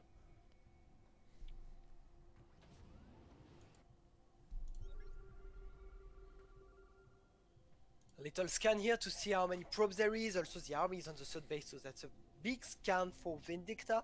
Arcfire finally reaching the 66, well, actually 65, but the amount of probes now due to have probes on the 3 bases saturated, but you would need a 4th base at this time. I mean, it's 10 minutes in the game. Mate, take 4th. Yeah. And takes upgrade also, because you are 1 upgrade behind and you will soon be 3 upgrade behind. And So with Ghost joining the field, this is not really looking good for Arcfire. How is he going to contest the Terran army? There's just so much muscle in this army with the tanks and the bio. Yeah, I kind of agree. Arcfire is in big troubles, but when you are in trouble, the best unit to come back is Disruptor. And we have Disruptors produced 2 by 2 here. And that might help. Okay, his double drop will not be able to deal any damage. There was a good reaction here by Vindicta, who was sending his medivacs away with the bio in them, and then switched back into his own. Oh my god, that more prism dies. Okay. Whew. And making some damage here, few, well, not that much, and losing the prism definitely hurts. Oh my god, so many tanks, it's insane. 10 tanks in a bio build order, because, well, obviously when you play mech, we were talking about mech in the matchup during the previous game of special, but yeah, obviously you have tanks, but 10 tanks in a bio play, it's really weird.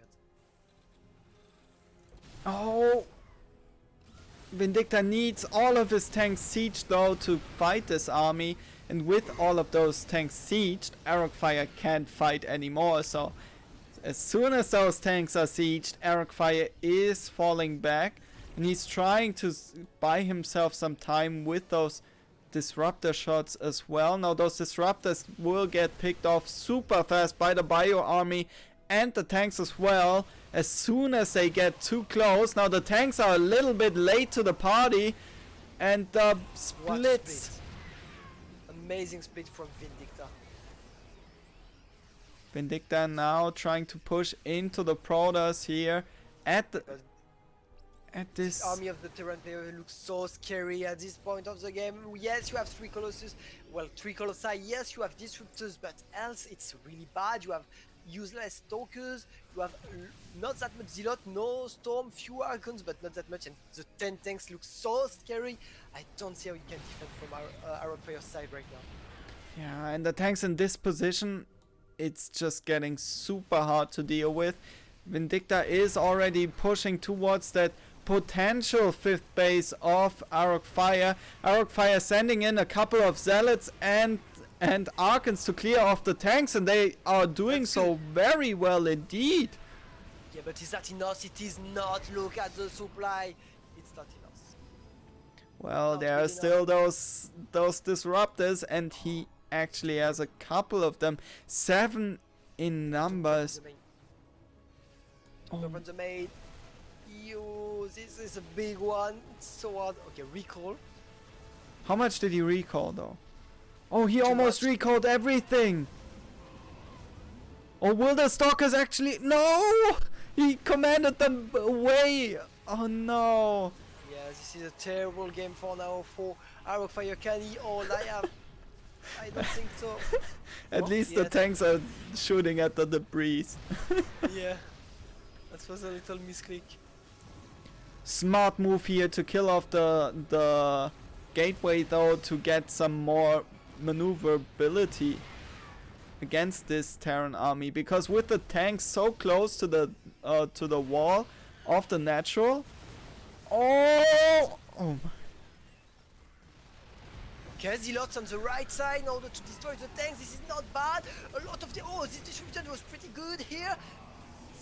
He's holding, right? Might be. Might be, but there's nothing left to tank for the Colossus. Now the Colossus falls, but I guess he holds. Yeah, for now he's holding, but for how many time? 4 bases for both players. Not a lot of economy for Arcfire, though he has a lot of bank. Not a great macro from Arcfire, and that makes sense because he had to micro so well in order to defend, and he did defend pretty well. But now he has to produce. At gate, he's adding 2 more robots, which means he will have. Oh, actually 2 of them all died. He needs more gates also, because he also have 7 gates, and that's what he's doing. Okay, so now Vindicta is looking to take his 5th base over here. He did lose his tanks, and that's something you want to keep. You want to keep your tank count high, because if you do lose them, the Protoss player can just try to roll over you. Now he did get some decent. The DTs on the 4th base, killing so much. Oh no, Dark Templars. 1 Dark Templar. That's huge, right? It is. Vindicta still on 69 workers. That was funny, right? Type 1 in the chat if you want to ban a black one. Oh, the DT is coming in once again. The Liberator is trying its best to kill off as many of them as possible. Now there is another run by at that 4th base location. The 5th base was placed though, and I love the supply depot wall around the planetary to stop those Blinkstalkers from just blinking. Those DTs from just blinking on top of the planetary and swiping it away. This way the DTs will have to reposition themselves if they blink on top. They do get some. Yeah. Yes, exactly. So many blink DTs though.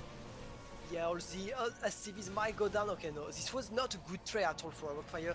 He lost a lot of DTs there and killed almost nothing. Sure, few SCVs, but Vindicta has still a lot of them, so it's not a big deal. I'm not sure it was a good trade here. And he cannot push into this. So many Liberators plus Bio beneath them. Yeah, this is range Liberators, that's so great. At least Arcfire did manage to claim his 5th base.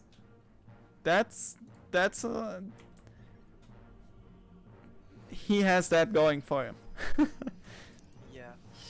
Not a lot of army from Arcfire. He did spend all his money, but he threw a lot of his army on the Planetary Fortress, so now he's in little trouble. He still have a lot of disruptor, which are always good. Oh my god, losing the prism there is a bit annoying.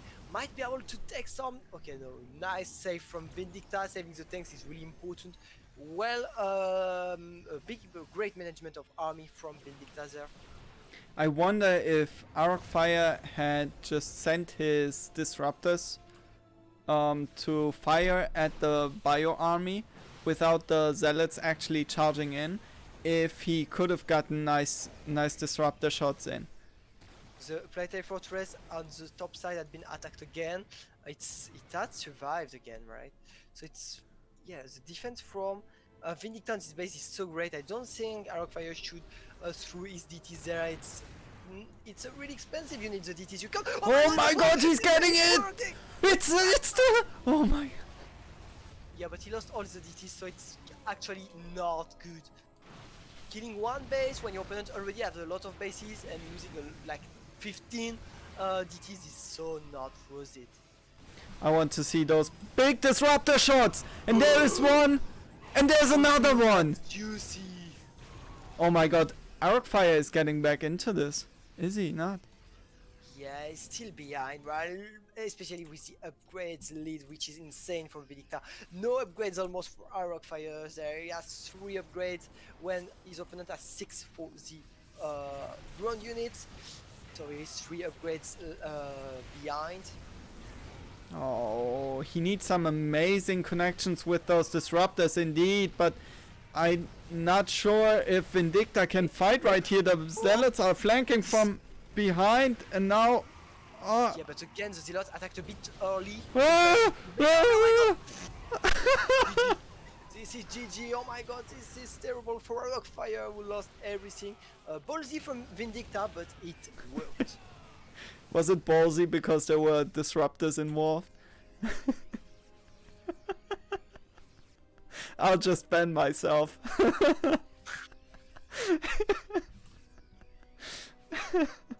Now Vindicta already taking a 6th command center, and for Arok Fire there is not that much. He's just starting Storm, but there are already so many ghosts on the field that I'm afraid that those High Templars will just get EMP'd and will not deal any damage at all. Yeah, at this point maybe you need to go air, right? Or something else, but I don't like Storm either at this point. Disruptors were working better than Storms, because Disruptors cannot be denied by Ghost as Storms can be. Oh my god, this attack is so great. Our fire is a bit too slow for Vindicta with, oh no, this recall of 3 Zealots. Seriously? Okay. Oh. Yeah, no, not good. Oh my god, terrible here. Oh, but the disruptor though. Yeah, but so many stalkers died there, and he's surrounded by units. In the meantime, he's not defending at home. I mean, it's not good enough to make few zealots to hold 2 medivac, 2 full medivacs on his main. Oh, those EMP are so great. The medivacs, oh my god, that drop in the main is still going, and then there's a drop at the 6th base as well. Arok Fire is struggling to keep up with Vindicta here. He has to pull back his army because he's just losing his complete production in the main base.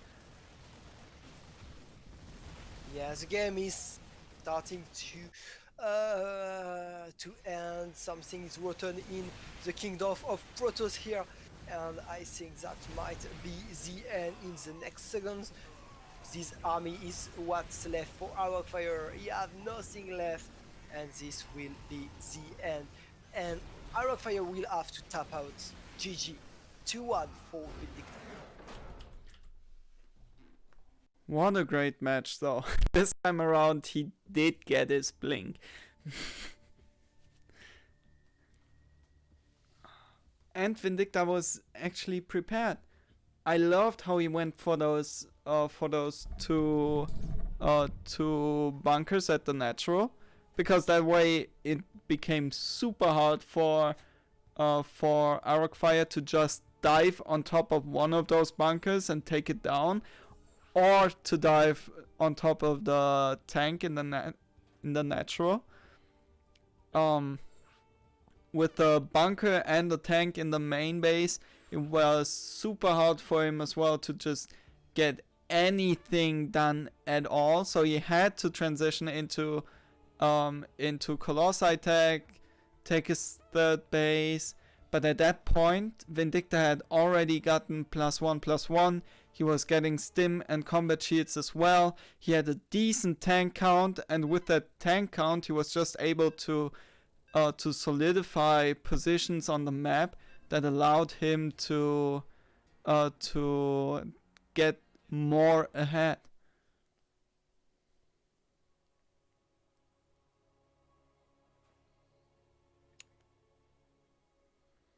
Romanticid will be the next map. One of the new ones again. Ooh. Let's see how those players will perform on this map. Spawning in the top left corner, he's a blue Protoss player hailing from France. Give it up for Arok Fire. Raise your baguette indeed, because he will have to fight against another kind of bread, the Bolillos here from Mexico, but also from the US. He is Vindicta. How did you come up with the nickname Alpaca for players playing for Alpha X?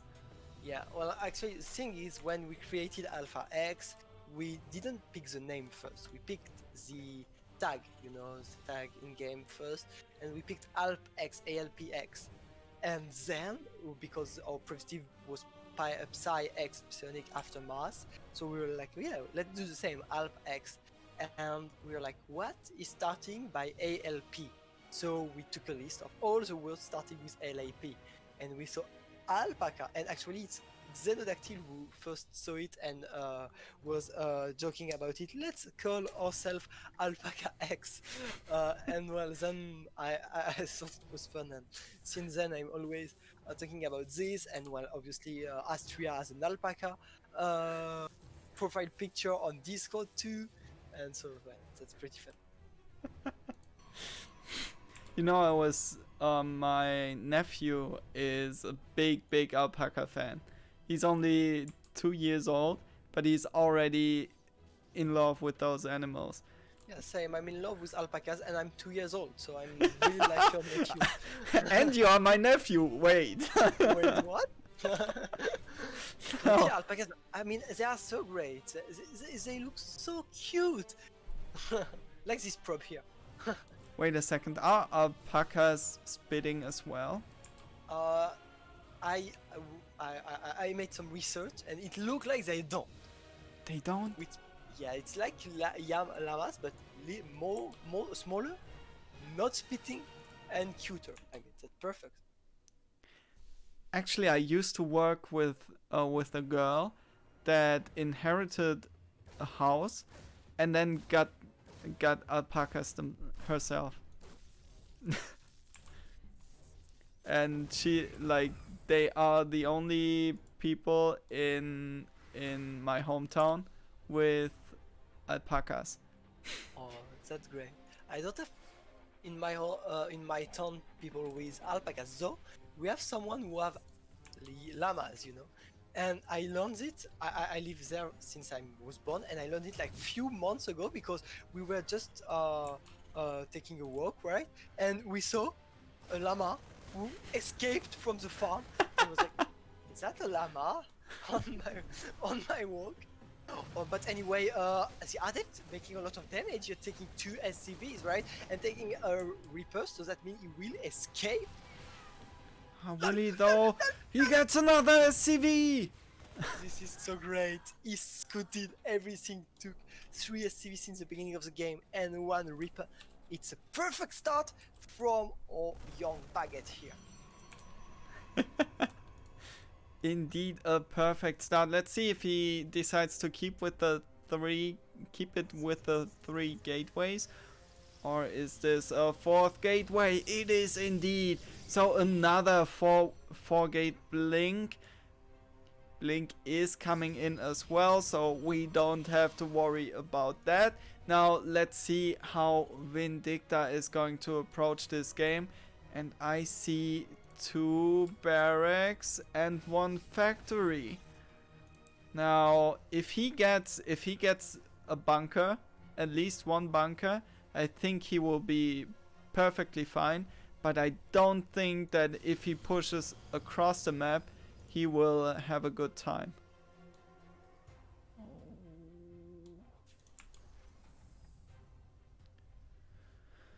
Oh, Vindicta, what are you getting yourself into? He might just... Okay, so Arocfire sees the Marines. Oh, he's moving his Stalkers out, and now the Marines are pretty much dead meat, because those Stalkers will just kite them for days. And with only 1 tank, I think Arocfire might even be Yeah, he has to siege up, which make him lose so many time. And he's going home with his CVs. This is terrible for Vindicta. Oh, he's going home with everything. This is awful. At least it's only two barracks, right? Imagine it was 3 barracks. Then he would have been all in, but this way, he's going to lose the tank as well. He loses all of the marines. What does he have to defend here? He has a siege tank and 5 marines. 2 siege tanks. Yeah, he might be able to defend, I think, but... Oh, is he though? Arcfire with an aggressive blink on top of those tanks takes out 1 tank immediately. Second tank falls as well, and now it's marines and... Yeah, he's not holding all well. He might hold, but with so many SCV loss, that means he will definitely not be... Oh my god. What the fuck? The prism just behind the marines. But the marines are not focusing the prism, and that will be the end of this game. And we are going to 2-2. It's midnight past here in Europe, and we will still have a best of 7 to cast after that. And this best of 5 is not even finished. Oh my god. Do you think Arcfire is just going to pull another 4-gate blink in the next map? He didn't do it on Oxide, right? He went... What did he...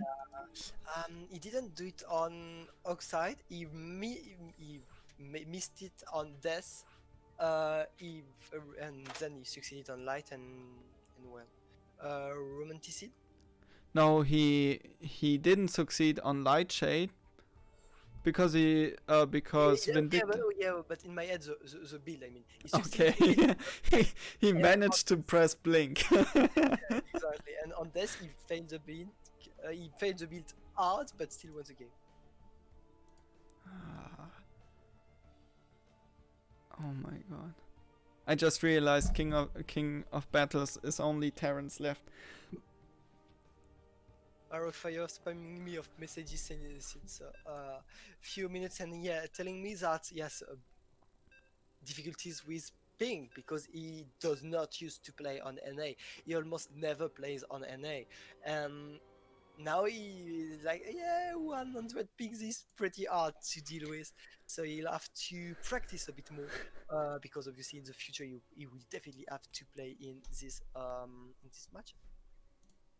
Well, playing with a high ping is never easy, and getting used to it is not easy neither. Now, let's see how he does in this match. On a pretty familiar map, I'd say, spawning on Submarine in the bottom right. He is the blue Protoss player. Give it up for Arcfire. And on the other side of the map, representing Alpha X2, obviously they are all Alpha X player. It is Vindicta.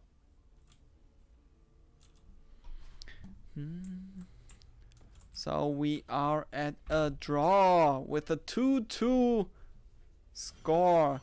Let's see what those players come up with when it gets really when it gets to those really high pressure situations, because as of right now this is match ball.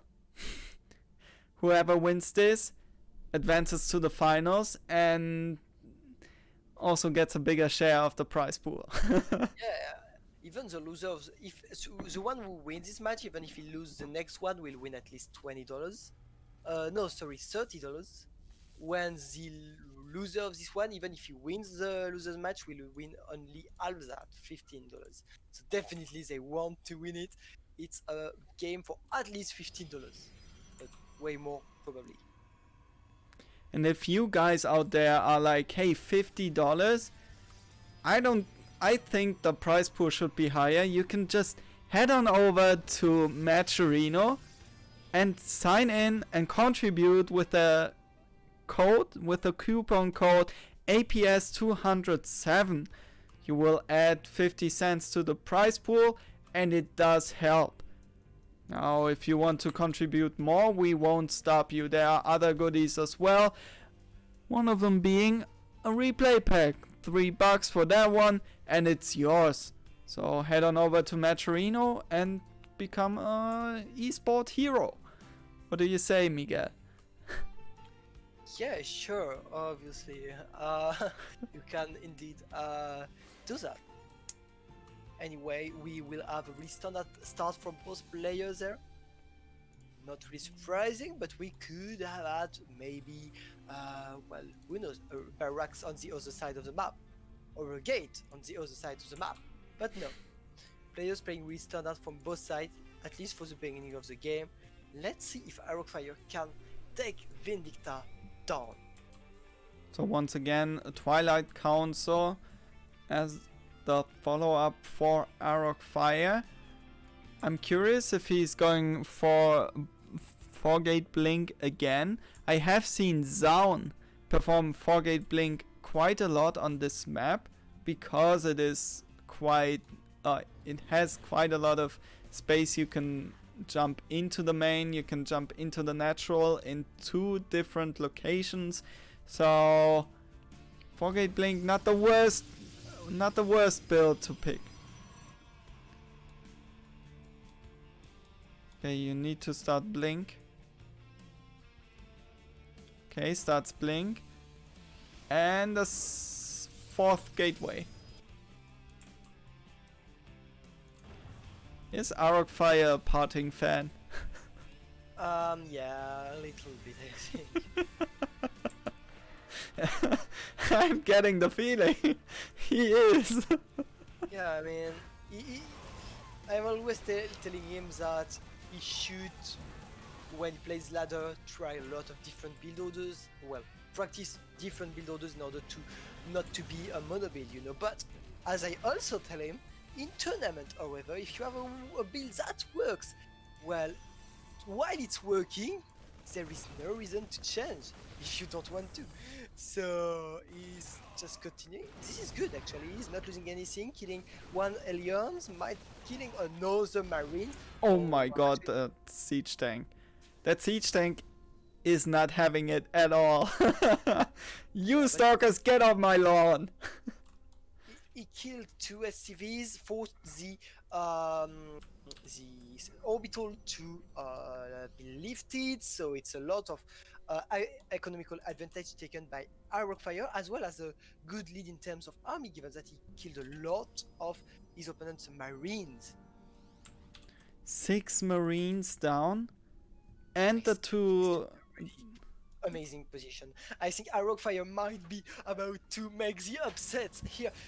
I am a bit tired right now, but this is so great. This is insane. We might see the underdogs taking down the... Oh, is he just going to blink on top? He does indeed. The second tank on top of the ramp is going to shell at those stalkers though. Will Vindicta hold here? He does not have a bunker, and the second tank is out of position. GG is called. Arocfire takes this best of 5 and advances to the finals. This is freaking insane. I'm going to spam Arocfire right now. Yeah, I actually love Vindicta. Really, it's one of my favorite players of Alpha X. He's a great guy, making also history studies like me. So I really love him. But just it's Arocfire, and I'm for the underdogs here, obviously. And so I'm pretty happy for him. I mean, Vindicta used to win tournament like that, but for Arocfire it's a big deal to win Vindicta today. Yeah, he looks really happy right now. Let's invite Starkiller, but I don't see him here. Thank God No, we invite Azuna. Azuna won. Oh yeah, right, you're completely right. In my head, you know, I was like, oh, this is so great, it's Asuna. This means it will be a PvP, and that's great for 2 reasons. The first one is that it will be short, and we'll be able to go to bed. Oh. The second one is that it's PvP, and Arocfire is so good in the matchup.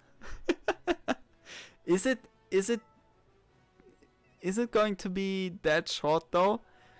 No, because it's best of 7, but we might have short games. Oh, if Arocfire just 4-0s Azuna with proxy robos all over the map.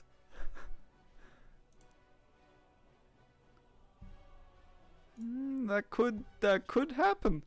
Not gonna lie. By the way, what's up with the hashtag free Miguel? Wait a second. I just explaining the vetoes.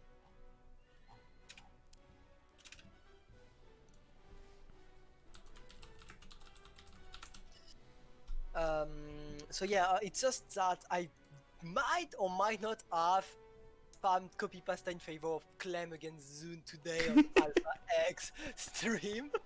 Not that I don't like Zune, but well, you know, it's Clem. It would be any other French not on Alpha X I would support Zune, but it's Clem, and so I might or might not have supported Clem.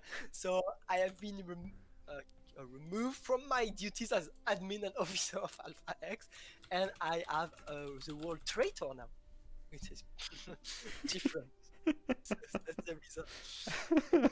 Shame on you. I mean, Clem. Because of you, we lost the last Protoss player in the King of Battles tournament. Now we only have Terrans. Yeah, but I mean, Serral should have had to win against Q, but I guess, but did you cheer for Cyril? yeah. Well, I mean, I didn't want to have only Terrans, but on the meantime, I'm so pissed by some people who just disrespect you all the time when I Right? think it's really a really great player.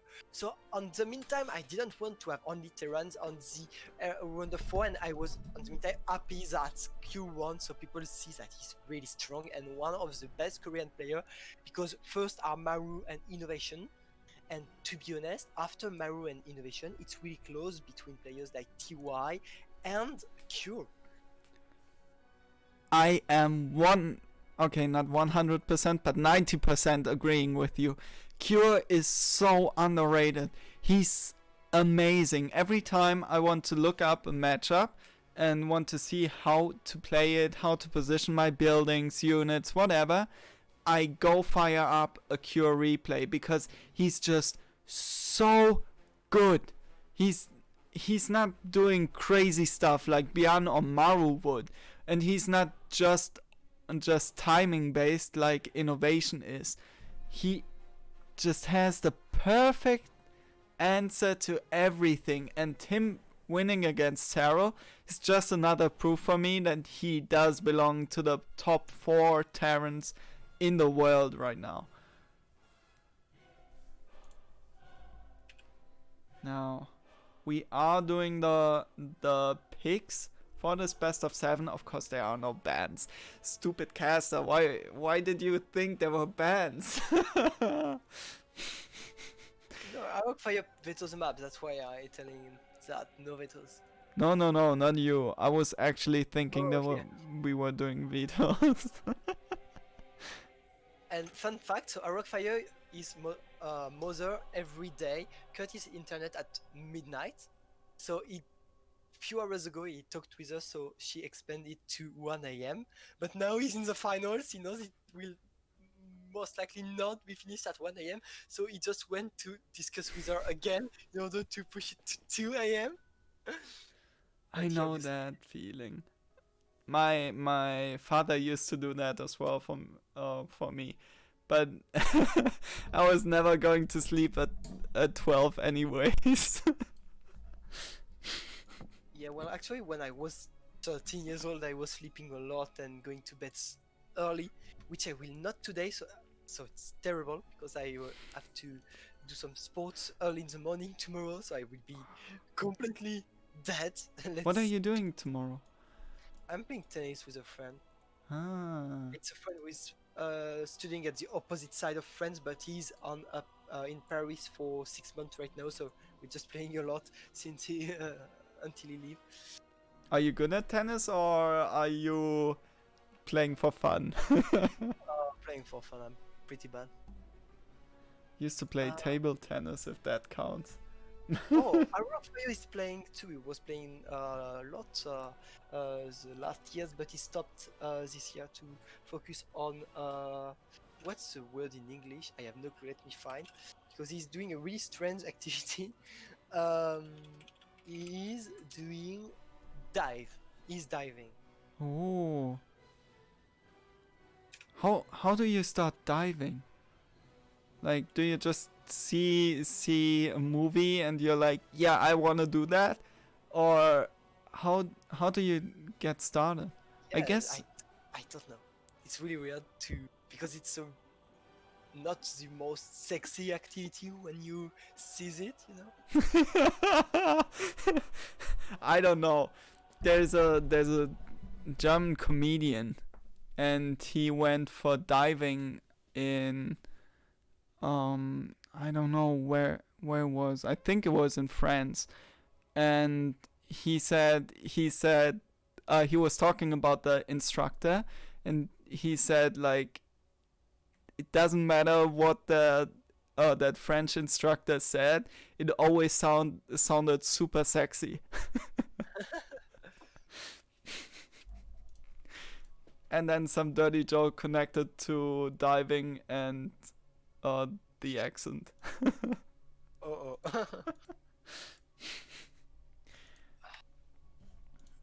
Okay. Okay, let's see. Okay, Submarine Nightshades. Submarine Romanticism Nightshades, sorry. So yeah, players are obviously making their vetoes. 4 maps have been picked already, 3 more to go. Pillars, Oxide, and Juggernaut are left. What do you think of the new map pool? You're liking it so far, or? It's really hard to say. The only thing I can, well, I didn't see it in North. The only thing I can say is that I'm sad that one map had been removed. Golden Wall. I loved Golden Wall there. As a caster and as a viewer, we had so really great game on this map. I know players didn't like it, but as a caster or viewer, you have so different game. It was so good. I loved it. To be What about you? honest, I think my favorite map of the past map pool was Eternal Empire, Mhm.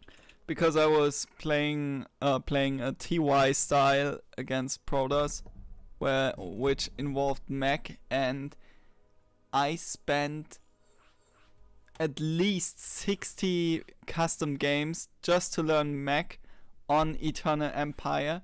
So that map was just my map. There was nobody who could challenge me on that map, at least on my MMR. So I was so sad when they took it out. But on the other side, it was already there for 2 seasons.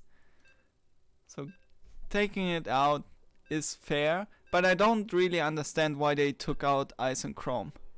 Do you have any idea why? I have no clue, to be honest. Okay, we'll be in the game, in the first game. It's PvP with Rockfire in it, which means we have to be focused because it can be really short games.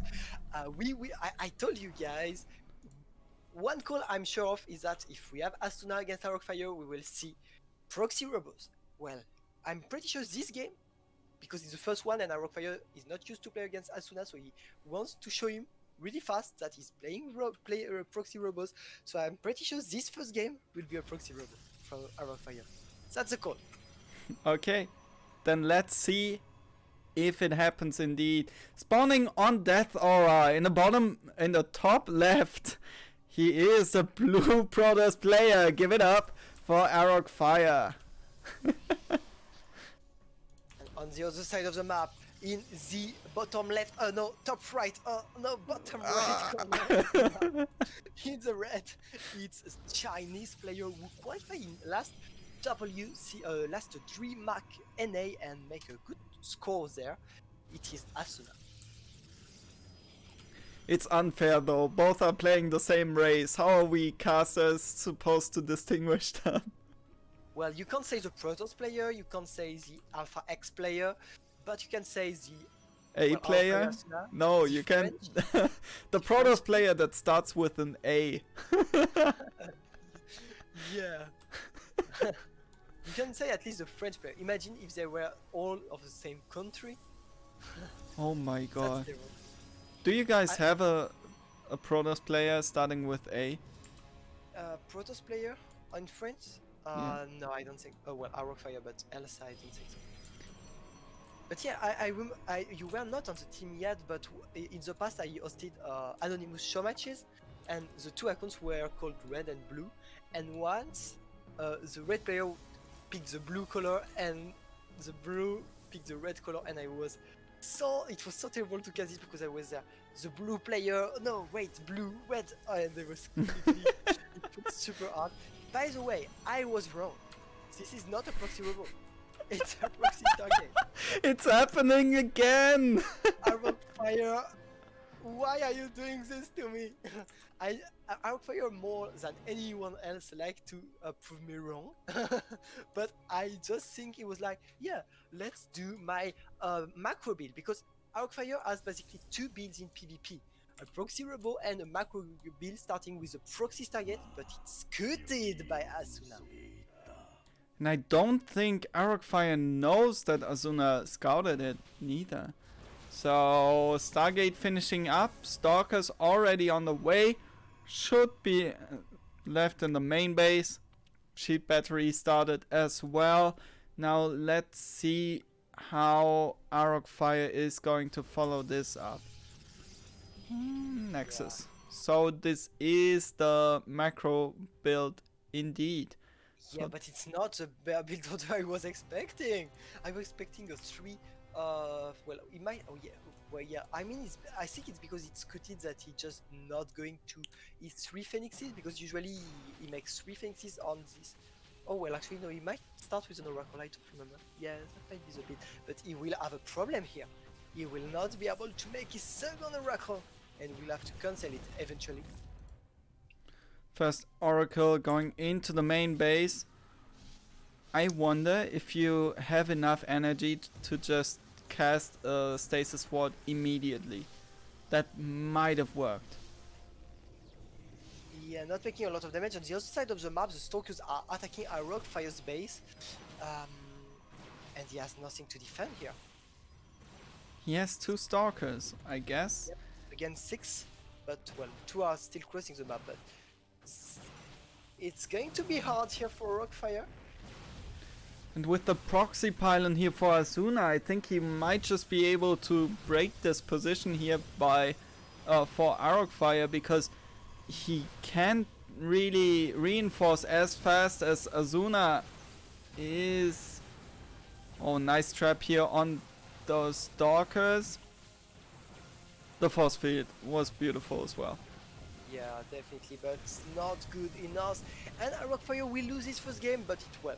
He didn't have a lot of luck in this game. That does not mean anything about the next one, especially because there is a big question: how Asuna will defend the proxy robots of Arrow-Fire, because this is the favorite builder in the matchup of Arrow-Fire, and he does it really well. So we will see. And for those who joined us, I see Boulanger on the chat.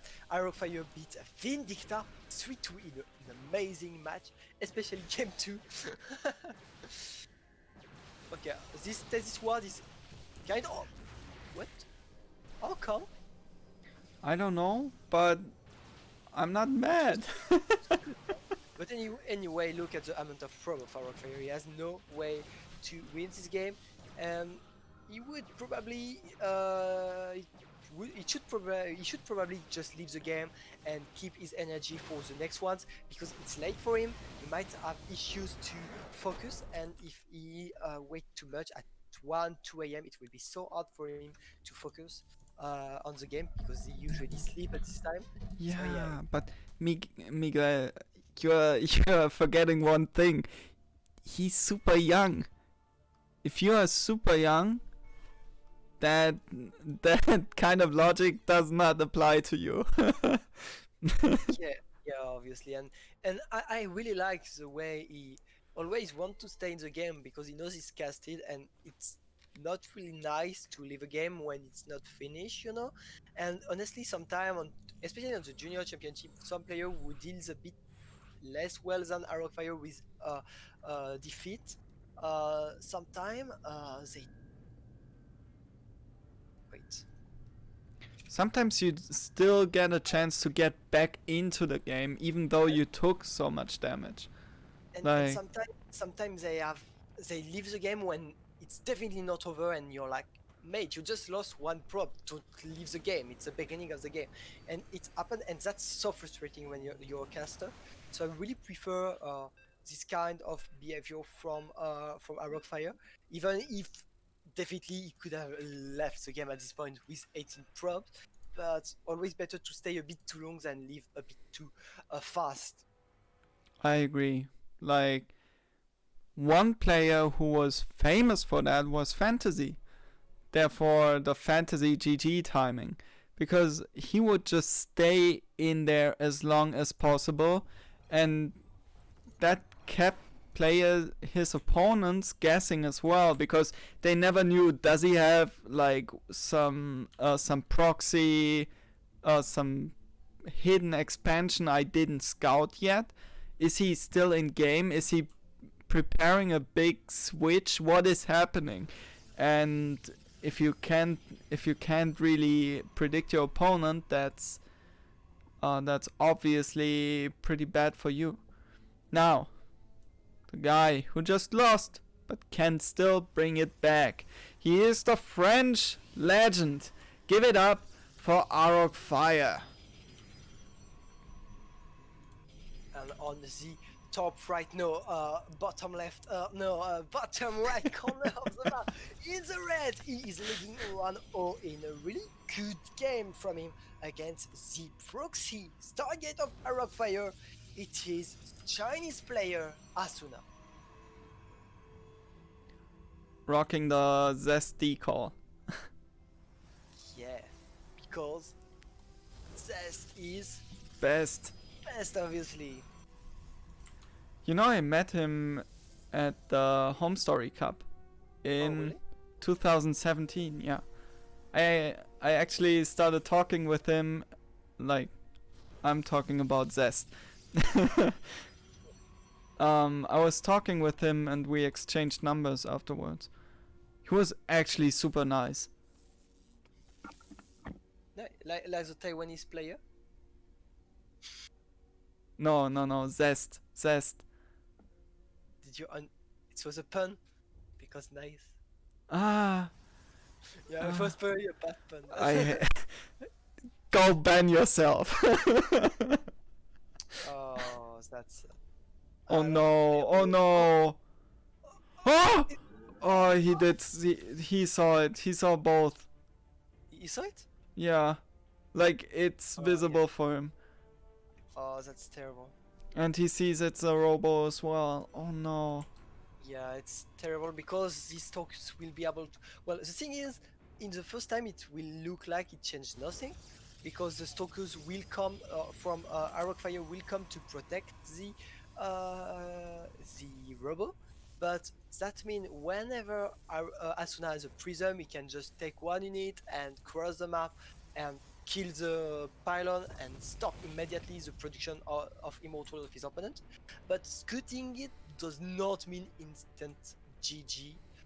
For sure, you can, when you scoot it, it's a big lead, but it's definitely not over. And if you guys watch the Junior Championship, you definitely know it more than anyone else. You just have that experience against proxy robo. You've seen it all.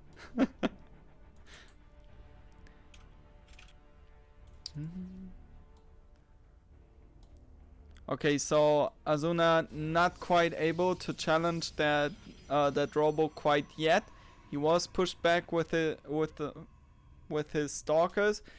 Let's see though. Azuna is preparing a proxy pylon himself and is blocking the natural expansion. Now, is Arrockfire somebody who tries to macro out of the proxy robo? Well, it's really hard because, as you see, has no second base when his opponent have one, so he will just continue to push, and it's not over yet.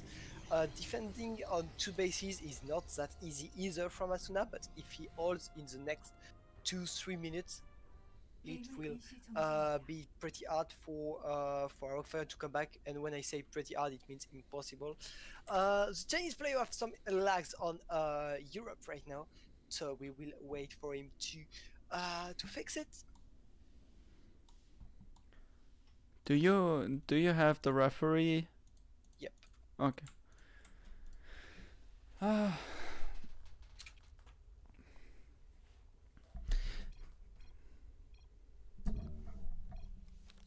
Alright, I do not have the Alpha X tag because of the kickoff button, but tomorrow I will. Shame on you. Yeah, I'm kicked from my admin position and my officer position. I have a traitor role on Discord. I'm not even an Alpha X game. Why the fuck I'm I doing love the I have traitor role. That's the best thing ever. What? Ah. ping across continent? I don't understand. Oh, okay, across with two. Okay. Wait for a ping drop is really big. 500. Yeah, it's not. Oh, fire. You have a 100 ping from China to Europe? No, obviously, if he was playing in China, we would not be switching from NA East and EU. It's just because he's from NA East. He's living in Canada. Okay. Eastern Okay. coast. That makes sense. That makes a lot more sense. Vindicta against Arrockfire, we played only on NA because Arrockfire is from Europe, but Vindicta is for NA West. So in the middle, it's NA East. But when a player is from NA East and another from EU, we switch. I was already getting confused because my experience with playing from Korea on the European server is close to 400 ping. Yeah, it's terrible. Okay, anyway, we have 2 immortals, right? Oh no, only once. Okay, that's terrible. But Arrockfire does have a warp prism. Oh no. That's actually really good for Arrockfire. He triggered the OP shield battery, which means it will not be there now. A second immortal is coming. A stalker still died. I think Arrockfire is not in that a bad shape. Obviously, it's hard because there is 2 shield batteries and a lot of stalkers, but only stalkers. There is no immortals for Asuna for now. And oh my god, so many stalkers might go down here. Oh yeah. That immortal is just punching those stalkers. Wow. Oh, and 2 immortals now. Okay, the barrier had been triggered on the only immortal of Asuna. Oh my god, this force field was insane.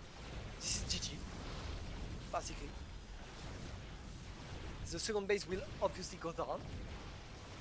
Oh, there's not even the chance to shield battery overcharge that battery because it's so far away from both of those Nexi. Neither of those Nexi really has the energy. Now there's a second immortal for Azuna, which might just be able give him the ability to hold on, but that warp prism is just paying off 3 times. This is not over yet, but it's kind of hard now for Arrockfire. 3 mortals already for Asuna. I think it might be really hard now for Arrockfire, to be honest. But he will be switching to Adepts because obviously now there are a lot of immortals. You don't want stalkers. Oh, this counter attack might be deadly. Is the wall closed on Arrockfire's base? Yes, it is. Okay, perfect. 3 probes dying here. Okay, that's actually pretty great. Oh, 7 Nice, probe 7 kills. probes. That's definitely great. That is something indeed. Now the Adepts on the other side did see that the wall is complete, and the probe that could have expanded was killed off as well. Now I Azuna. don't think so. It's a mistake. No. Okay. No good micro. I should not talk too fast when Arrockfire is playing his favorite build order. I think Arrockfire just win. There is 3 mortals against 3 mortals and a lot of units. So Arrockfire is just winning this game. Nice. French power! Wait, I'm supposed to be impatient. Okay, well, Arrow Fire is winning. I don't care. I'm impressed. Mr. Traitor Miguel. Nobody is believing you. It's from Alpha X, so that's not really treason, you know. That's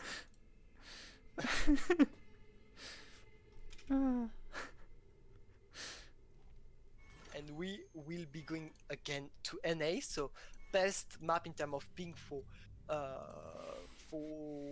Asuna, and we will be playing on Romanticid. Romanticide. Romanticide actually always reminds me of Thunderbird. I don't know if I'm the only one. Yeah, because of the mineral patch, right? Yeah, the mineral patches and the base layout. If you remember Thunderbird, you almost like those the three base setup was almost perfectly safe, right? You had one entrance, and then you had the mineral block. Now for Romanticide, you almost have it the same way. You have one entrance between the natural and the third base.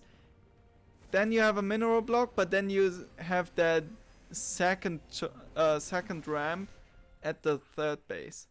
If that was not there, this would be Thunderbird 2. Maybe Yeah. we can just put like big rocks there and pretend it's okay. Well, let's go. Let's continue this game, and really, I'm impressed by the cold blood of Arrowfire and how he still is focused at almost 1 a.m. He is 13, for God's sake. He does not need energy drinks yet to be energized. Yeah, exactly. Spawning in the top left, the guy who does not need energy drinks to be energized. He is the Red Protoss player. Give it up for Arrowfire. Yes, I switch color, but in the bottom right hand corner of the map, and yes, it's bottom and right black one. The Chinese Alpha X player, the Drake Asuna. Because as you know, our Dragon team had been split between two teams: the A team, the first team, the Dragons, and the B team with Asuna when Arrowfire was the Drakes, and Arrowfire is on the Academy team. What did you think of, what do you think of the name Drake? To be honest, I don't really mind. I know for some people it's weird because of the Raper, but I just didn't really mind. I think it's good to split Team A, which are really professional players playing, in the biggest tournaments and in Gold Team Championship, and the B team with really great players too, but a bit less professional, So yeah, I think it was good, but I don't really mind of the name. What about you? I remember when we were asked what names we could possibly be using, and I just lost it when after I said why not call them fire lizards. So she answered with "you're fired." I just lost it. Oh my god. Did Arrowfire make what I call, and I'm the only caster in the world to call it that way, the Geralt pylon, which is a pylon which is proxy. Well, it's hidden on the map, but his only use is not to be on the main. So the only use of this pylon is that when Asuna will scoot, he will see that one pylon is lacking on Arrowfire's base, and he will think it's a proxy, but it's not. And I call it a Geralt pylon because the first time I saw it being done every game, it was by Geralt, because at some point he did it every game, and he explained me that doing it every game is his opponents always see that one pylon is lacking, but they know one pylon will be lacking, and there is no way for them to know if it's a proxy or not. And Arrowfire does a bit the same here. Arrowfire coming back for that scout of the natural. And Azuna is coming in with those adepts himself. Did they? Adepts are just something else. They just kill everything. Oh, did we have a lag? I had a little lag. I'm not sure if it was either you or me, because I had the lag, but I also heard you having a lag. But I think it was me, maybe just a micro lag. I hope I will not have others. Okay, one sentry is good, but if you lose the two adepts, it might not be as good. But only one dying, it's so great. One sentry and one probe against one adept. Good start from Asuna, not that great for Arrowfire. Trying to play it macro, and Arrowfires have good win rate in PvP because of the proxy robo, but his macro is not perfectly on point. So let's see how he's doing against Asuna there. Okay, so Azuna is walking across the map with those adepts. He did find the proxy pylon. Nothing to be afraid of there anymore. Cancels the shade just when it's about to finish. Oh. Hey. You have to be careful to adepts in PvP, because at some point, if they are just too much, they will just kill you. Oh, Asuna is doing charge lot. I thought he would try maybe to go. So many props dying here. Big mistake from Arrowfire. You also thought he would go for Glaive Adept? Yeah. Okay, so I'm not the only one. Oh Ah! my god, Ah! so much things here. It's a terrible game for Arrowfire. He's getting a bit outplayed here. Asuna taking props, taking army, and you don't care when you're Asuna at this point to lose your adepts, because anyway you will not do anything in the late game. You have no Gladept, so they are condemned anyway. But on the meantime, they are trading against props, so economy, and sentries, which mean gas. Sentries cost a lot of gas, and you definitely don't want to lose them. First, because you lose a lot of gas, but also because you have to create new ones who will not have as much energy.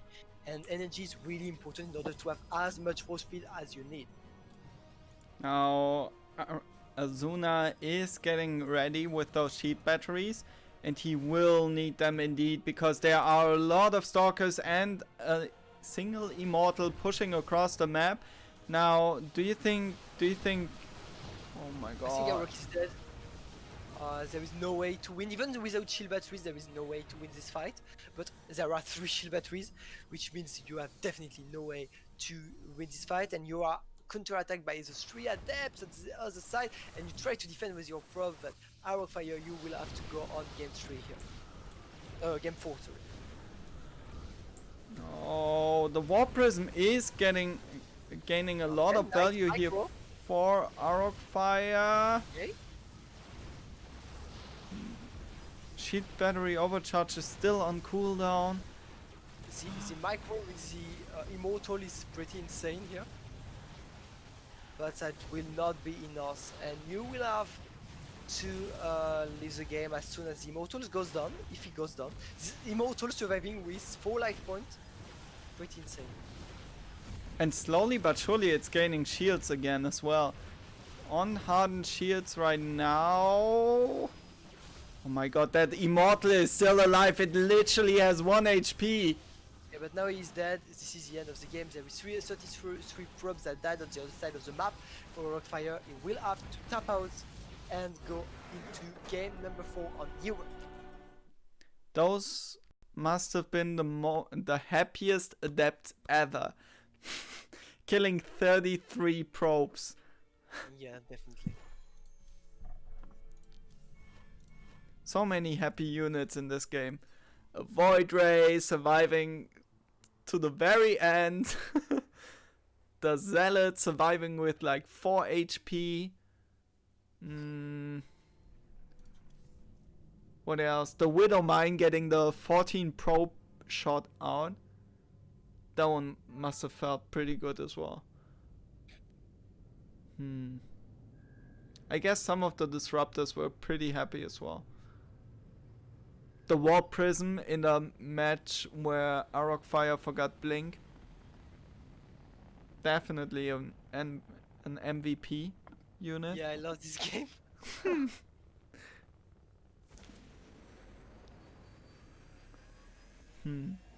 It's going to be hard to wake up tomorrow. Oh my god. When do you have to get up? I have to be on. Well, I have to. I'm going to play tennis at 10 a.m., but that means I have to eat before and stuff. Going to be really So tough. 8:30? 8? Yeah, Oh my god. something like this. Have fun. Great. Amazing. Can't wait. You I know, would cancel, but my practice partner is sleeping right now anyway, so I can't. So I have to wake up tomorrow. you know, there's a you could go in another direction as well. You could just stay up all night Nope. casting No way. StarCraft and then go there afterwards and then sleep. Well, actually, that could work, but then I will be dead on Monday. No, and anyway, I need to sleep. Really. Well, you die in death anyways.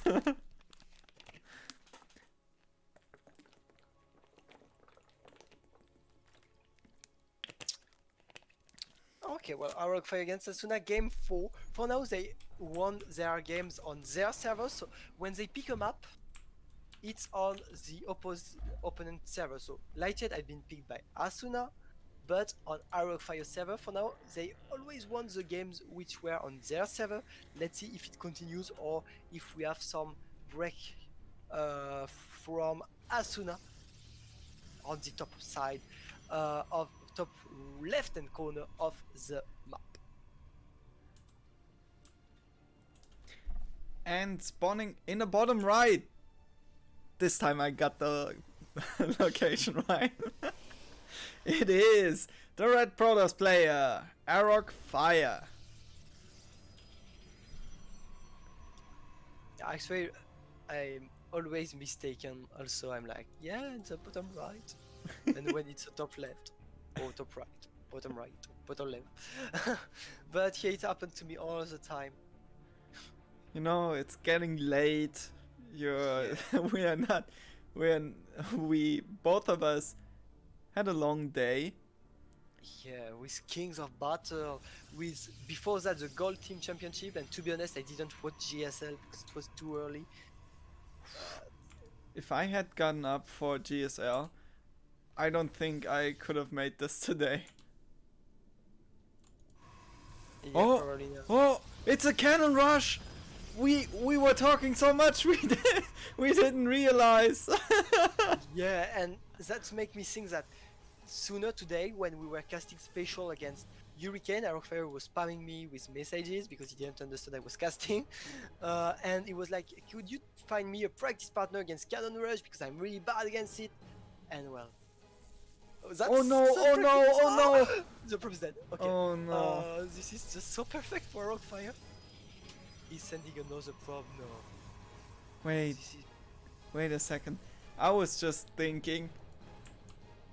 Oh god, it's really getting late. I was thinking Arok Fire was the one cannon rushing and Azuna was the one defending. No, obviously not. Arokfire does not know to Cannon Rush. Yeah, there's your proxy robo. What surprise! Oh, Stargate from Asuna, which is one Oh, of the... he cancelled the forge. Oh, that's pretty great actually for him. I mean, Is it though? Is it though? no, I don't say it's good, because now he has only one gate. He's going for a fast second base when his opponent is cannon rushing. So if he survives on this game, honestly, it makes no sense. Arokfire should win this game. Oh, it's not Scooty either. And look, there are problems. The top of the map, top right, and there is. He's looking for the proxy, but not finding it yet. Oh, but the Adept did find something. The Stalker, that is. But the Adept also gets into the main base, even though the oh, nice surround here. Yeah, not killing anything. This is just so perfect from Rockfire. First shield battery getting started up, but I don't think Did you say cheap battery? shield battery. I said Okay. shield battery. I'm Oh, yeah? pretty sure I didn't say sheep battery. But could you imagine that? Just like instead of the ball on top, you have a sheep turning. Oh, that could be fun. Why not? Yeah, that could be fun. So okay, so we will have phoenixes which can who can lift the immortals most of the time, but the stalkers will try to kill those phoenixes in order to get the immortal back. Oh, he's immediately focusing down the sheep battery. Oh, Now yeah, the there's battery no which has used his OP battery, right? So it's really terrible right now. yeah, For no nuclear battery anymore. I guess he's getting good damage onto that immortal, but oh my god. yeah, the micro from Arcfire is not great to be honest, but it should be enough because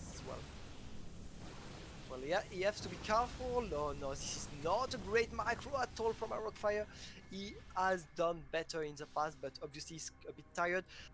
Still not bad, but to be honest, now not going great at all for Arcfire. Obviously, I think he's still capable to win right now, but without Immortal, it's going to be a bit hard.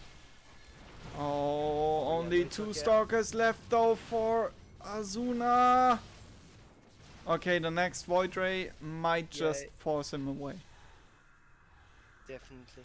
But the fight was not great. The stalkers of Asuna were out of range of the shield battery. When is the next nuclear battery? Okay, he can cast, but once again he casts it on the one battery that is already low and that is No, in range of all the no, this is stalkers. GG. This is GG. 2-2. Let's go. Let's go, Rockfire. Do it. But I'm impartial.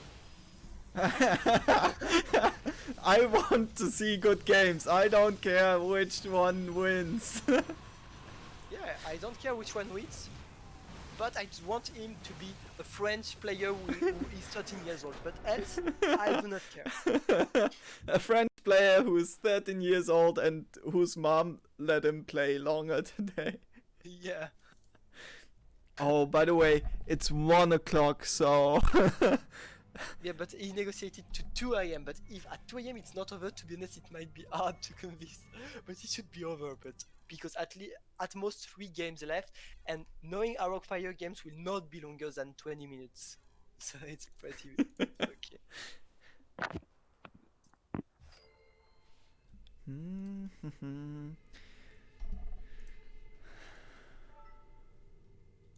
And we're jumping into a game number 5. It will be Jagannatha.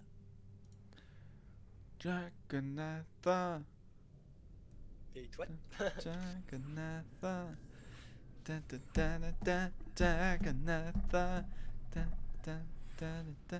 I remember back in the days when Catalina was in the map pool, there was a song called Catalina, and every time Base Trade TV was casting anything on that map, they had the intro with the song in the background. That was so fun. I loved that. we need to get Sunny Lily onto this to to just find anything that sounds similar and then make map intros. That would be so cool. Oh my god. Well, we could ask Xenodactyl to write songs. I mean, you might not know, but he wrote a song about Alpha X. He did? Yeah, it's called With Three Farmers. Because at the beginning of Alpha X, everyone wanted to be first in the ranking of Mythics. So a lot of people were spamming bees, emotes of bees, or one, or just the not the letters, but the number one on the chat on the membot spam. The channel called membot spam on the channel on the server on Discord server, Mhm. mostly about spam for the membot thing. So he wrote a song about this, and he made a video montage with all the profile pictures of everyone spamming. And the song is called We Three Farmers because we farm XP on the B6 bot. I love that. Oh my god. And Arrockfire is doing a cannon rush? No, he's not. But he's scooting early, right? He He- is scouting early indeed. I guess he wants to know if Asuna is sending anything out on the map to Okay. proxy or to do anything. Maybe want to know if it's a proxy, if it's a cannon rush. Yeah. He's reassured Okay. it's not. I guess the earlier you know that it's a cannon rush, the better. Yeah, but you lose a lot of economy doing so. Though Asuna also losing a lot of economy because he used probes to check if there were no cannon rush, and now he's just leaving with one probe. Okay, coming back finally. Oh, who was it in the junior championship? That was cannon rushing Arrockfire. It was not Arrockfire, it was Exo Striker. Ah, it And was Extra Striker. And what I love also with the junior championship is that it's always almost the same, almost always the same players who win. Mhm. 4 players won the 8 seasons, the 9th season. So there were 9 seasons, only 4 players won those seasons. But we have big upset before that, you know. Spike beating Ghosty, Spy beating Exo Striker, and Magnak beating Exo Striker 2-0 with Cannon Rush. 2 Cannon Rush in a That row. was so funny. That was the 1k5 MMR behind our Exo Striker. That was so funny. You know, a couple of days later, I had to play against Magnath for the Corporal Team League. Oh. And the proxy robot, but I'm surprised Asuna is going adept. That means he will have more gas, maybe to have a fast attack, but seeing his adepts might not be great to deal with a so fast push. Did Asuna scoot the... No, he didn't scoot. He's not going to neither. He's making again 2 adepts. This is bad, I think. This is really bad. I think you definitely don't want to make 4 adepts at the beginning because thing is, your opponent is making stalkers, so you will have 4 stalkers, 1 immortal against adept. This is not great. Hmm. He is getting the robo behind all of this though, so maybe he'll be able to catch this, especially if he manages to delay Arrockfire's push with those adepts. Oh no. You might just want to recall.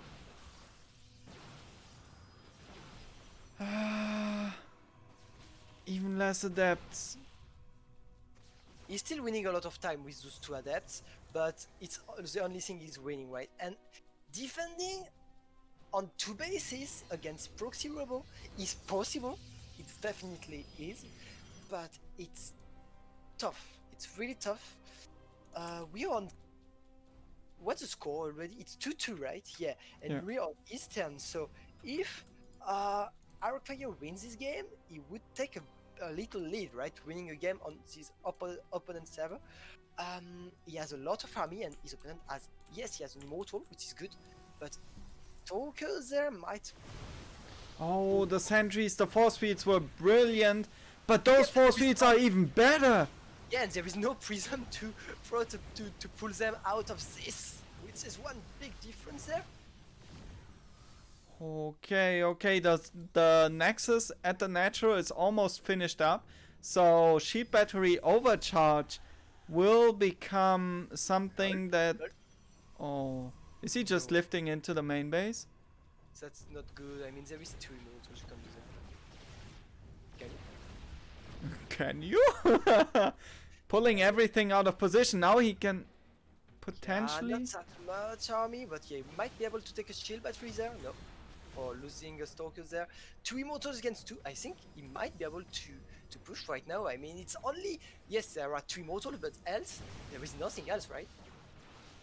The problem is there's still the OP battery. Yeah, I just can't cast right now. I'm just so stressed for Rockfire. But I'm neutral. You're Switzerland. Oh, that's pretty great, killing those sentries. And Not maybe losing an immortal neither in the process. Unpowering the gateways, so production for Azuna right now is holding.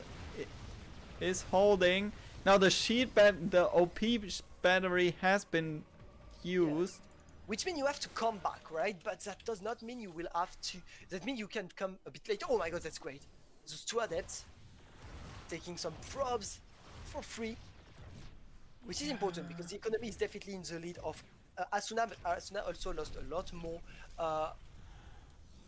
since than his opponent. 3 immortals to 4 immortals to 2. I think Arrowfire is about to do it, to be honest. I would be really surprised if Oh, the 4th immortal is joining the field. There's no OP battery. The batteries are out of energy. And 1 immortal's got down. Oh, I think you're right. I think he's doing it indeed. Let's go! Let's go! Arrowfire! And then we will be going on EU, guys. His server. Because he will win this game. There is no way to defend here. There is nothing left for Asuna. Arrowfire showing he is. And guys, this young player is 13 years old. This is what you have to remember. He is 13 years old. He has so many time to improve still, and he's so good already. I love it. I just love seeing young talent. Do we have a Korean player in the junior championship?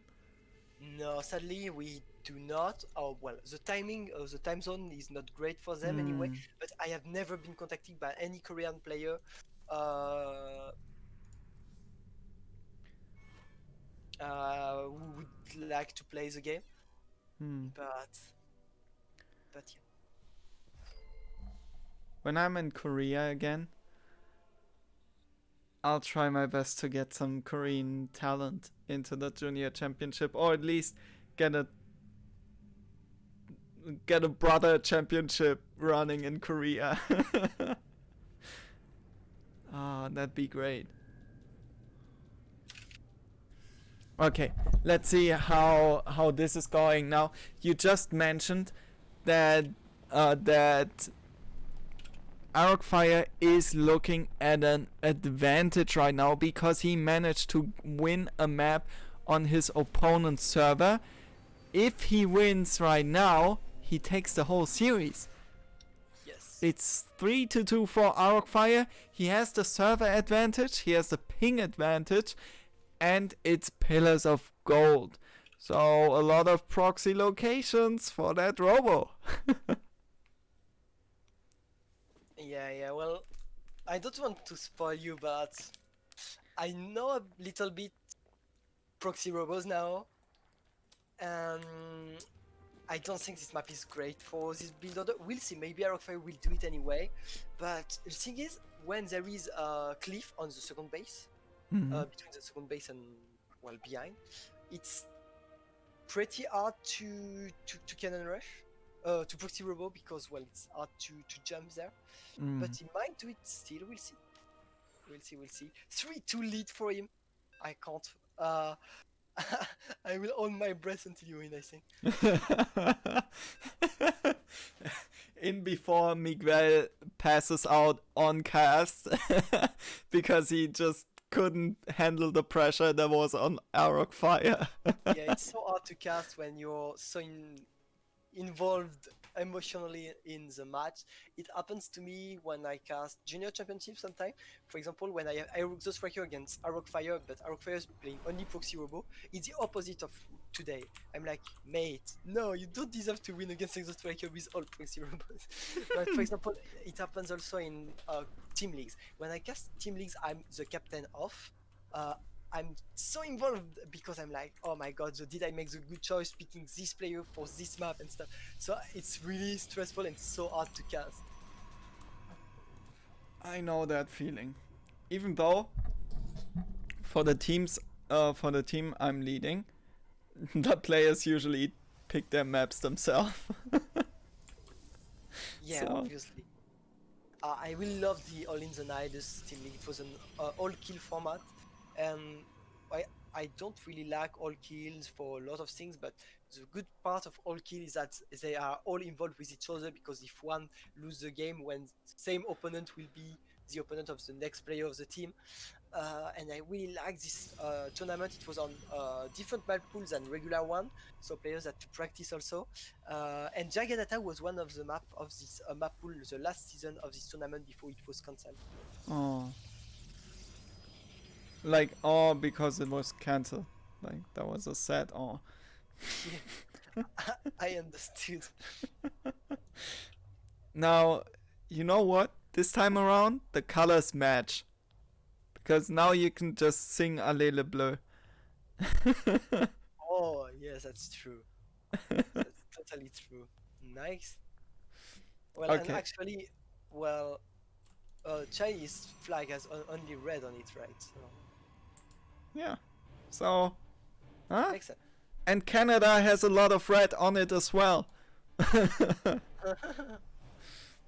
Okay, so there is a semi-proxy pylon here for Arokfire. Let's see what he decides to build with it. Yeah, well, I'm not sure if proxy is a good term. I would say Eden, you know. And it's the Stargate. Okay. Well, to be honest, we exchanged some words before this game, and he told me I want to proxy robo, and I told him, wait, you sure you want to proxy robo on this map? Because it looked like it's pretty bad, and he told me, oh yeah, right, you're right. I was thinking about this, so I will proxy Stargate. So basically, he told me what he would do. You robbed us of another proxy robo game. If I rock fire lose, and I say if because you obviously will win, we might have a last proxy robo in the last game. Who knows? The deciding match. It would just make sense for the last match to be a proxy robo.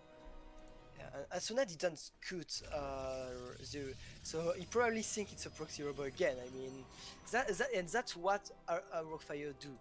He always make proxy robos and then stop making it, but people always think he's still doing a proxy robo because he do it all the time.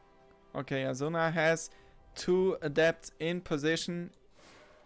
Oh my god, they just missed the Oracle. That's great. No! He brought it back. Yeah, because he wants to defend, I think. And he's losing 3 probes already, which is a lot. 4, maybe 5? No, okay. But lost a lot of energy on this. Oracle not that great for Rockfire. He's 6 probe behind, which is huge. But he has a second base, which is not the case for Asuna, because Asuna finally decided not to try to defend a proxy robo on 2 bases. But no luck. It was the only game, the one game Rockfire decided not to proxy robo. I said Count Rush, I think. I meant proxy robo. Yeah, I'm starting to be retired, I mean. No worries, no worries. And we did have a Ken Rush already as well, so it's only fair. Don't take the fight here. Okay, recall. Oh, it dies! Ah, that's a bummer. Because you didn't only lose the Oracle, right? You also lost the energy for the recall. Yep. And that could have been a chrono boost. In addition, you have a pretty high cooldown on this on that recall. That's Rockfire has the economic lead right now, but the technology lead is definitely for Asuna. He has a Robo and a Stargate. We'll try to take some probes there. Might be able to take some. Yeah. What? What the fuck did Rockfire trying to he activated his beam on the Oracle and then oh wait, it does not work against Phoenixes. Six He probes just dying? he just expected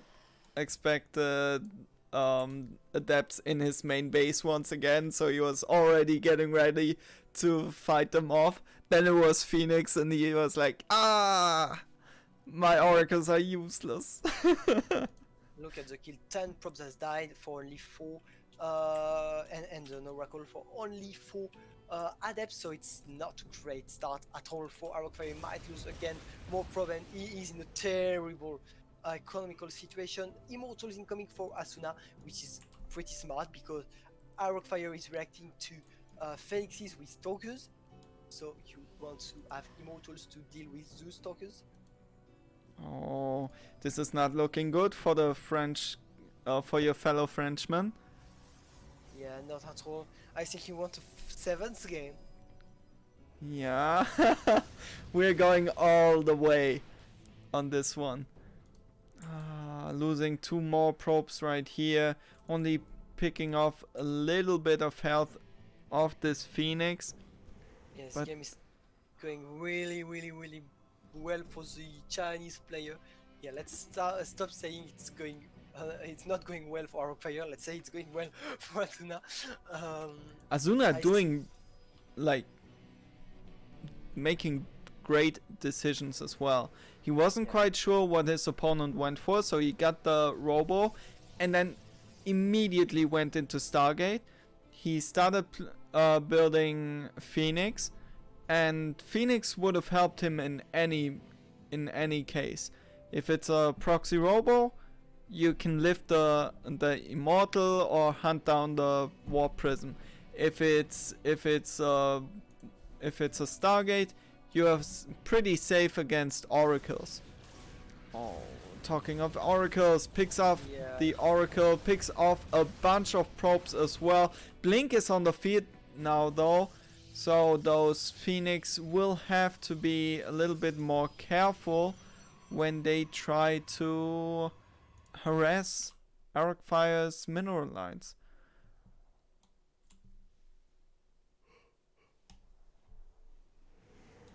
Yeah, indeed. Rockfire in troubles here. Trying to attack with his stalkers, but there is just so much. Look at these 3 immortals about to kill. Well, we have Blink for Rockfire, so he can micro, but can he really deal with 3 immortals? The answer is no, Black One. I don't think so neither. And Azuna did pull his Phoenix back for a little bit, but now he's just back into Arcfire's main base and picking off probes left and right. He pretty much just killed the whole economy in the main base. 14 probes going down. That's a big number here in this PvP now. Arcfire did try to get a little aggressive here, but 4 Immortals and a couple of Stalkers plus Guardian Shield. This is not killable for Arcfire. A Stalker, I think this is the first Phoenix is going down, which means 33 probes died already, most of them on the Phoenixes, and for those 33 probes, only 1 Phoenix is died. Well, only 1 Phoenix. You are right indeed. It was the first Phoenix to fall, and the worst thing about it is Azuna or the best thing for Azuna is he did not lose that much in this match at all. He lost what, 3 Zealots, 4 Adepts, couple of Stalkers and a couple of Phoenix. On the other side we have 37 probes fallen for Arcfire, which cripples his economy in an insane manner. Now, this fight though is not going as bad as it could have been. because of the OP battery. Yeah, but this is GG. Rockfire will have to tap out.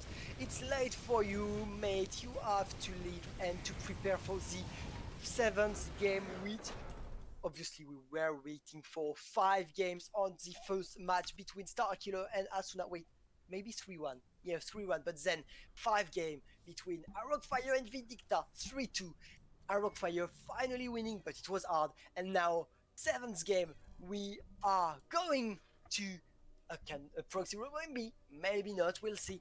On what's the last map? It is Oxide. So this is the map no one wanted, basically. That is... Oh my god, best of sevens are amazing, amazing formats, right? But if you are a player and you get to that last map, you start feeling that pressure. And that's when you start to see who the real, like, the best of the best are, because everybody can perform if there's no pressure, but once there is real pressure on you, that's when it counts. That's when you show what type of a player you are. And we have seen a lot of players who were not able to overcome that pressure. For example, Su, Marine King, all of those, like Hero, Team Liquid Hero. Who else? Can't come up with anything right now, but Not sure. maybe Cure as well. Oh my god, this is the last game incoming. Players are in the lobby 3-3. Rockfire, I think, played 3 proxy robots. No, 4 proxy robots. No, 3.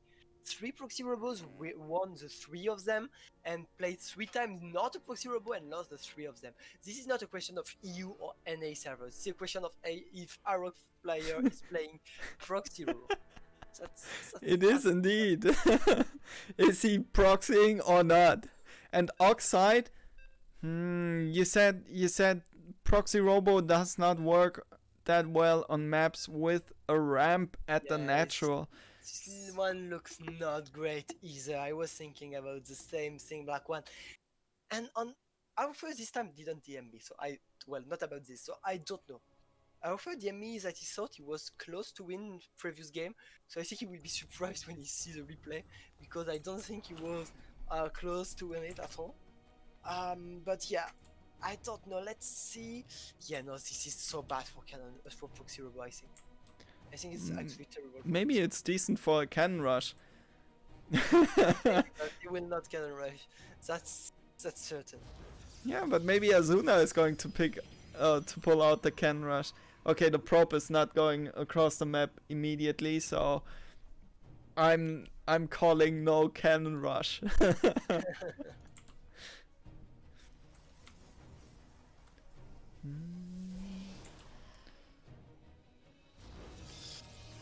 First gate from both player. Oh my god, I'm so tense. I'm not really or maybe Arrow should have proxy Robo on previous game, because this one looks even worthy, and that's going to be hard. But I don't see Rockfire winning any game except proxy robots, because the 3 games he proxy robot, he win pretty convincingly. The 3 game he didn't play proxy robot, he gets destroyed against Asuna. So I really hope he will proxy. Yeah, he will proxy robot. I think this oh no. The probe is following. No, he's sending another probe. Okay. Yes. We're still in it. It can still be a proxy robo. Yeah, so it will be a proxy robo, but this pylon will be so late, he will have to put it on his side of the map. Still not putting it. Okay, there's the pylon. Now, what is Azuna doing? Core is not done yet, so we can't really tell. But there's no proxy pylon. That much we can see.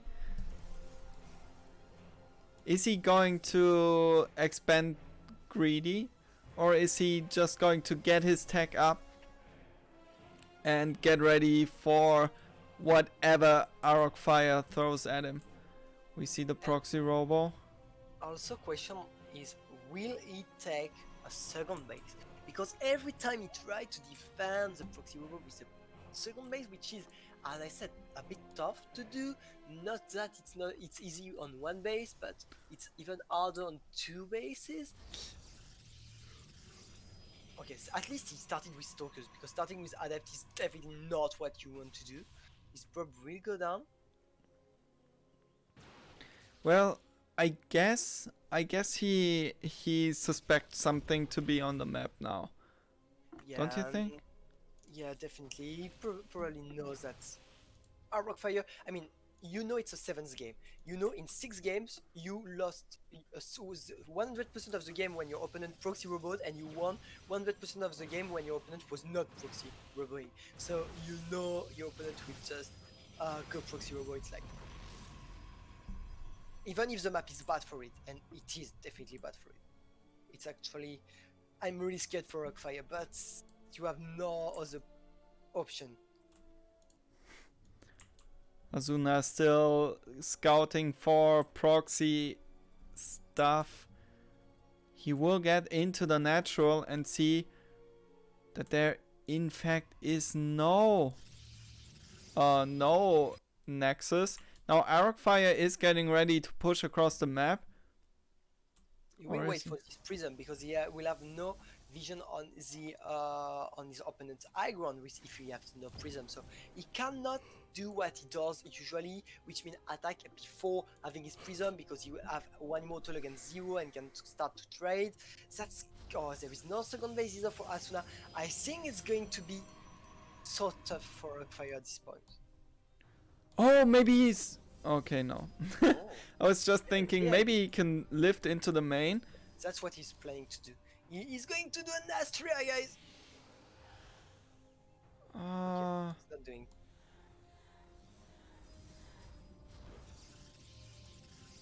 Think you might actually have to get over here between the. It's hard because you need to force feed the ramp before your opponent can get up. Now he is trying to force a fight, but I don't know if he can actually win it with those 2 shield batteries in position. You cannot, to be honest. No Nexus means no OP shield battery, right? Yeah. That's a good thing. Shield batteries are almost empty, no lost from any side. So I guess it was not bad from Arcfire, but thing is, more time goes on and more it's hard for Arcfire. We have Void Raising coming. On one hand, I feel it's a bit weird to have so many technology from Asunite, means less units, using a lot of probes there. That's actually big for Arcfire right now. Getting so much damage done. Yeah, and on the other side, the Immortal surviving, killing some Stalkers. This is good trade for Arcfire. Oh! Just a little bit too slow to... Oh! There is no prism! There is no prism, so this force field is so great. Okay. Oh, prism. Oh, this is not looking good. Not at all. It's terrible. Oh, it's looking good for Azuna. This is looking good for Azuna. Yeah, I think that might be GG. But look, no one has second base. We have more prob on Arcfire's side. So maybe he can hold. It's going to be really tough. Let's be totally honest. But with perfect micro, which is hard at 1 AM, obviously, who knows? Additional stalkers coming in, so the Void Ray will be cleared off, but can he clear all the other units that are still on the field? 2 Immortals. 1 Immortal died. It's going to be so hard for Fire. No, he lost his Immortal. And Asuna will win, but what a tournament from the young Protoss player, 13 years old.